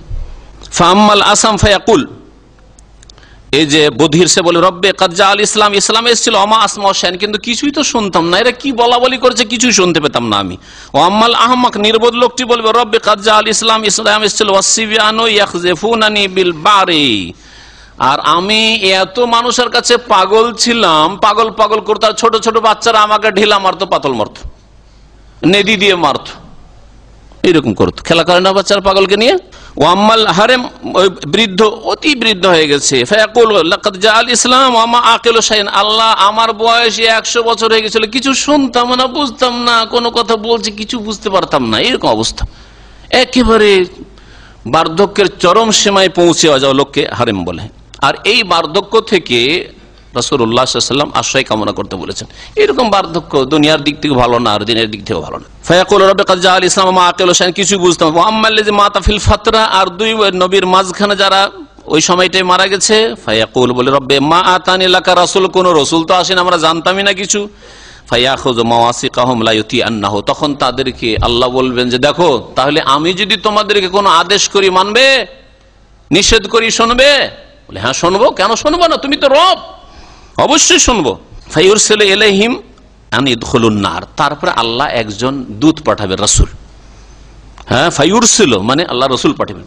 যেমন এমন একটা জগৎ যেখানে আল্লাহ রাসূল পাঠিয়ে দিয়েছেন, ওদের কাছে অসংখ্য মানুষ এরকম হবে যারা দাবি করবে আমাদের কাছে ইসলাম পৌঁছেনি, আমাদেরকে কি করে জাহান্নামে আল্লাহ দিবে, তুমি ঠিক আছে, রাসূল চলে এসেছে। আসার পরে কি বলবে সে? ফায়ুরসিলু ইলাইহিম আন ইদখুলুন নার, আসার পরে ওই রাসূল এসে, দূত এসে বলবে যে দেখো, আল্লাহর নির্দেশ যে তোমরা এই আগুনে ঝাঁপ দাও। সুবহানাল্লাহ। জাহান্নাম থেকে বাঁচার জন্য হুজ্জত পেশ করছে, বাদানুবাদ করছে আল্লাহর সাথে, বাকবিতণ্ডা, যে আল্লাহ কেন জাহান্নামে দিবে। আর দূত এসে বলছে যে আল্লাহ বলছেন যে আগুনে ঝাঁপ দাও, আগুনে ঝাঁপ দিতে বলবে। বলছেন যে ফাওয়াল্লাযী নাফসু মুহাম্মাদিন বিয়াদিহি, সে আল্লাহর শপথ করে বলছি যার হাতে মুহাম্মদ সাল্লাল্লাহু আলাইহি সাল্লামের প্রাণ রয়েছে, লাউ দাখালুহা লাকানাত আলাইহিম বারদান ওয়া সালামা। নবী সাল্লাল্লাহু বলছেন আল্লাহর কসম করে বলছি যার হাতে মুহাম্মদের প্রাণ রয়েছে, যদি তারা ওই দূতের কথা শুনে আগুনে ঝাঁপ দিয়ে দিত, পড়ে যেত, তাহলে লাকানাত আলাইহিম বারদান ওয়া সালামা, তো তাদের জন্য সেই আগুন শীতল হয়ে যেত আর তাদেরকে নিরাপদ রাখতো, কোনো ক্ষতি হতো না, আর তাদেরকে জান্নাতে আল্লাহ পাক দিয়ে দিতেন, যে আদেশ শুনেছে। তাহলে এই লোকদের পরীক্ষা হয়ে গেল যে দুনিয়ার রাসূল যদি তাদের কাছে গিয়ে বলতো কুলু লা ইলাহা ইল্লাল্লাহ, লা ইলাহা ইল্লাল্লাহ বলো, আকিমুস সালাহ আতুজ যাকাত যদি বলতো, কুতিবা আলাইকুমুস সিয়াম, তারা শুনতো, তাহলে এরা জান্নাতে যাবে। আর যদি বলে না, যে আগুন থেকে পালানোর জন্য আল্লাহ বাদানুবাদ করেছে আর সেই আগুনে ঝাঁপ দিতে বলছে, তোমার কথা শুনবো না, আমি তোমার কথা শুনবো না, তাহলে জাহান্নামী হবে। ইমতিহান, এই ইমতিহান এই হাদিসের ভিত্তিতে, এই হাদিস সহিহ, এই হাদিসের ভিত্তিতে একদল ওলামারা বলছেন, তাদের একজন ইমাম ইবনে কাসির রাহমাতুল্লাহ আলাইহি তাফসীর ইবনে কাসিরের লেখক বলছেন যে আল্লাহ পাক আখিরাতে পরীক্ষা করবেন এইসব লোকদেরকে, ওই কাফেরদের সন্তানকে আল্লাহ পরীক্ষা করবেন, এইভাবে আল্লাহ পাক পরীক্ষা করবেন। আল্লাহু আলাম। এক দুটি আয়াত আরো দেখা যায়। আল্লাহ পাক রব্বুল আলামিন তারপরে বলছেন ওয়াইজা আরাদনা আন নুহলিকা কারিয়াহ, আমি যখন কোন জনপদকে ধ্বংস করতে চাই, কারিয়া জনপদকে মানে জনপদের অধিবাসীদেরকে, বহু জায়গায় কোরআনে আল্লাহ কারিয়া বলেছেন মানে আহলা কারিয়া, হ্যাঁ, জনপদের কোন বস্তির অধিবাসীদেরকে, আসহাবা কারিয়া। কোন দেশের লোকদেরকে আল্লাহ যখন ধ্বংস করতে চান তখন কি করেন আল্লাহ পাক? আল্লাহর সৃষ্টিগত নীতিমালা, কোন জাতির উত্থান পতনের ক্ষেত্রে পতনের আগে কি হয় বলছেন, আমার নাম উতরাফিহা ফাফাসাকু ফিহা, আমি নির্দেশ করি সেখানকার সচ্ছল সুখী ব্যক্তিদেরকে, তারাফ মানে ভোগবিলাসের জীবন, আর তারাফ থেকে হচ্ছে মুত্রাফুন, মুত্রাফুন মানে যারা ভোগবিলাসী, সেখানকার ভোগবিলাসী সুখীদেরকে, যারা সুখে স্বাচ্ছন্দ্য থাকে, তাদেরকে আল্লাহ পাক নির্দেশ দেন। কি নির্দেশ দেন বলা হয়নি। ফাফাসাকু ফিহা, অতঃপর তারা পাপাচারে লিপ্ত হয়ে যায়। বাহ্যিক মনে হচ্ছে আল্লাহ তাদেরকে পাপের নির্দেশ দেন। পাপের কি নির্দেশ দিয়েছেন আল্লাহ কোথাও? হ্যাঁ, যেই জাতি ধ্বংস হয় সেই জাতিকে কখন আল্লাহ পাপের নির্দেশ দিয়েছেন? কি দেন নাই। তাহলে এইরকম বাহ্যিক অর্থ করলে তো অর্থ উল্টে যায়। কেমন কথা হইলো যে আল্লাহ তাদেরকে নির্দেশ দেন, যারা সেখানকার সুখী লোক, তখন তারা পাপাচারে লিপ্ত হয়ে যায়, পাপী হয়ে পড়ে, অন্যায় কাজে জড়িয়ে পড়ে। অন্যায় কাজ যখন খুব বৃদ্ধি পেয়ে যায়, ফাহাক্কা আলাইহাল কওল, তখন তাদের ওপর আল্লাহ পাকের শাস্তির বাণীর বাস্তবায়ন হয়। আল্লাহ পাকের শাস্তির বাণী নাই সঙ্গত হয়ে যায়। হাক্কা মানে নাই সঙ্গত বলতে পারে, নাই সঙ্গত হয়ে যায়। তখন শাস্তি দেওয়া নাই সঙ্গত, যুক্তিযুক্ত হয়। কারণ তারা পাপ করেছে, আদা খেয়েছে, সাত পাবে। ফাহাক্কা আলাইহাল কওল ফাদাম্মারনাহা তাদমীরা, অতঃপর আল্লাহ পাক বলছেন আমি আল্লাহ তখন সেই জাতিকে বিধ্বস্ত করে দিই, সেই জনপদকে বিধ্বস্ত করে দিই, সমূলে বিনাশ করে দিই, ধ্বংস করে দেন। এখন এই আয়াতের তাফসীর কি? আয়াতের তাফসীর সম্পর্কে উলামায়ে কেরামদের কয়েকটি মত রয়েছে। আমারনা মুতরাফিহা ফাফাসাকু ফিহা, আল্লাহ পাক নির্দেশ দেন সেখানকার সুখীদেরকে, কারণ সুখীদের নেতৃত্ব চলে সমাজে। গ্রামের পয়সাওয়ালা সচ্ছল আর নেতৃস্থানীয় ব্যক্তি যদি হেদায়েত হয়ে যায়, তো বাকি গরিব দুঃখী যেগুলো আছে একটিও বেদিন থাকবে না, একটিও পাপী থাকবে না, একটিও বেনামাজি থাকতে পারবে না। পারবে? গ্রামের বিচার সালিশগুলি কারা করে? যার ঘরে পয়সা আছে আর যার কাছে নেতৃত্ব আছে, ঠিক না? জি, এরাই সমাজের ধারক বাহক। এরাই তো সমাজের ধারক বাহকরা যখন পাপাচারে লিপ্ত হয়ে যায়, তখন আল্লাহ ওই দেশকে ধ্বংস করেন। আল্লাহ পাক বলছেন যে আমার নামুতরাফিহা, সেখানকার সচ্ছল নেতৃস্থানীয় ব্যক্তি সুখীদেরকে, ভোগবিলাসীদেরকে আল্লাহ নির্দেশ দেন। কিসের নির্দেশ দেন? একটি মত হচ্ছে যে এই নির্দেশ হচ্ছে সৃষ্টিগত নির্দেশ। এটা বোঝার জন্য একটু মন দিয়ে শুনতে হবে। আল্লাহ পাকের নির্দেশ হচ্ছে দুই রকম। একটা হচ্ছে আমরান শারঈ, শরীয়তগত নির্দেশ। শরীয়তের বিধিবিধানের নির্দেশ হচ্ছে কোরআন হাদিসের আদেশ নিষেধ।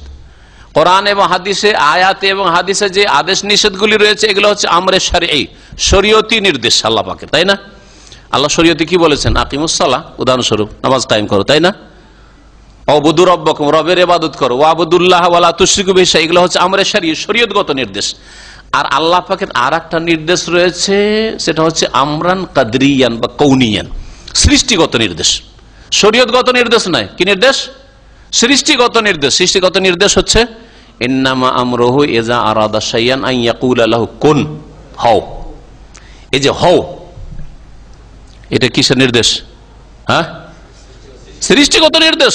ধ্বংস হও, সুখে থাকো, হেফাজতে থাকো।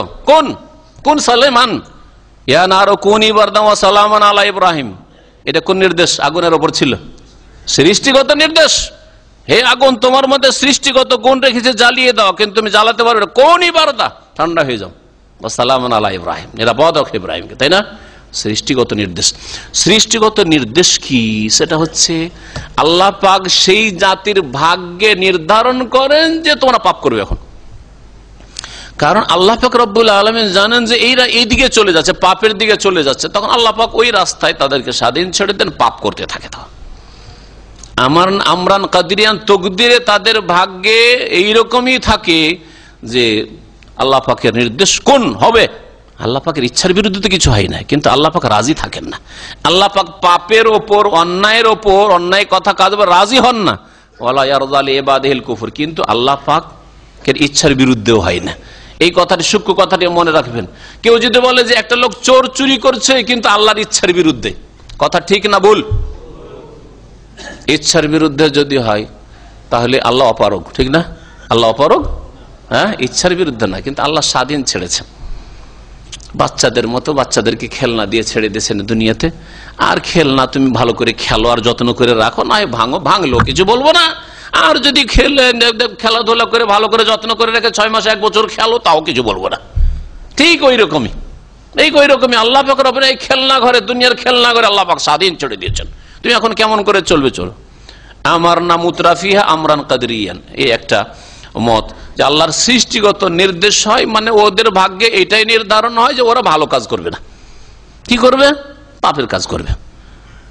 তখন আল্লাহ পাকের ন্যায়সঙ্গত হয় আল্লাহ পাকের আযাব দেওয়া। ফাদাম্মারনাহা তাদমীরা। দ্বিতীয় তাফসীর, যেটা অধিকাংশ তাফসীরগুলিতে রয়েছে আর আপনাদের অনুবাদগুলিতে আশা করি ওইটাই রয়েছে, সেটা হচ্ছে আমারনা মুতরাফিহা বিত্তাআতি। আমি সেখানকার সচ্ছল সুখীদেরকে নির্দেশ করে থাকি শরীয়তের নির্দেশ, এটা সৃষ্টিগত নয়, শরীয়তের নির্দেশ যে তোমরা ভালো কাজ করো। আল্লাহ তোমাদেরকে নিয়ামত দিয়েছেন, সুখ দিয়েছেন, নিরাপত্তা দিয়েছেন, নেতৃত্ব দিয়েছেন, ভালো কাজ করো। তোমাদেরকে আল্লাহ ক্ষমতা দিয়েছেন, একজনের মাধ্যমে হাজার হাজার জন হেদায়েত হয়ে যাবে। এলেম দিয়েছেন, বুদ্ধি দিয়েছেন, বিদ্যা দিয়েছেন, পয়সা দিয়েছেন, কাজ নাও এই দিয়ে, আল্লাহর নিয়ামত দিয়ে নেকির কাজ করো। আমার নাম মুতরাফিহা বিত্তাআতে, নেকির কাজে নির্দেশ দিই, ফাফাসাকু ফিহা, কিন্তু নেকি না করে, আল্লাহর সন্তুষ্টির কাজ না করে কি করে? ফাফাসাকু ফিহা, পাপাচারে লিপ্ত হয়ে যায়, অন্যায় কাজে লিপ্ত হয়ে যায়। অন্যায় কাজ করা শুরু করলো, অথচ আল্লাহ নির্দেশ দিয়েছেন কিসের? অন্যায় থেকে বেঁচে থাকার আর ভালো কাজ করার। ফাহাক্কা আলাইহাল কাউলু ফাদাম্মারনাহা তাদমীরা। তখন আল্লাহ পাক রব্বুল আলামিনের ন্যায়সঙ্গত শাস্তি দেওয়া হয়ে যায়। হচ্ছে আল্লাহ দেখার জন্য যথেষ্ট, লক্ষ্য রাখার জন্য আর খবর রাখার জন্য আল্লাহ যথেষ্ট। আল্লাহ পাক একটা প্রমাণ প্রুফ পেশ করার জন্য আমল নামার ব্যবস্থা করেছেন, আর ফেরেশতারা লিখছেন, নাহলে এর কোনো প্রয়োজনই নেই আল্লাহ পাক রব্বুল আলামিনের কাছে। আল্লাহ পাক সবকিছু জানছেন যে কে কতটা ভালো আমল করেছে আর কতটা এর পারিতোষিক পাবে, আর কে কতটা বদ আমল পাপ করেছে আর তার শাস্তি কতটা পাবে, সব আল্লাহ পাক জানেন। তো আজকে এখানেই আমার তাফসীর শেষ করছি। আল্লাহ পাক রব্বুল আলামিন যদি আবার হায়াত রাখেন তো মুলাকাত বাকি, আর আবার তাফসীর আপনাদের শুরু হবে ইনশাআল্লাহ তাআলা। তারপরে আর তার সাথে সাথে সময় মনে হয় শেষের দিকে, বেশি নেই, আজান হয়ে যাবে, এই জন্য বেশি কথা লম্বা করছি না। প্রশ্নগুলি আজকে রাখেন, কারণ 5-6 মিনিট মাত্র আজান হতে বাকি আছে, সেই জন্য ইনশাআল্লাহ তাআলা এশা পরে আজকে আলোচনা কম করে প্রশ্নগুলি উত্তর দিয়ে দেব। দয়া করে তাতে আসার আপনারা চেষ্টা করবেন।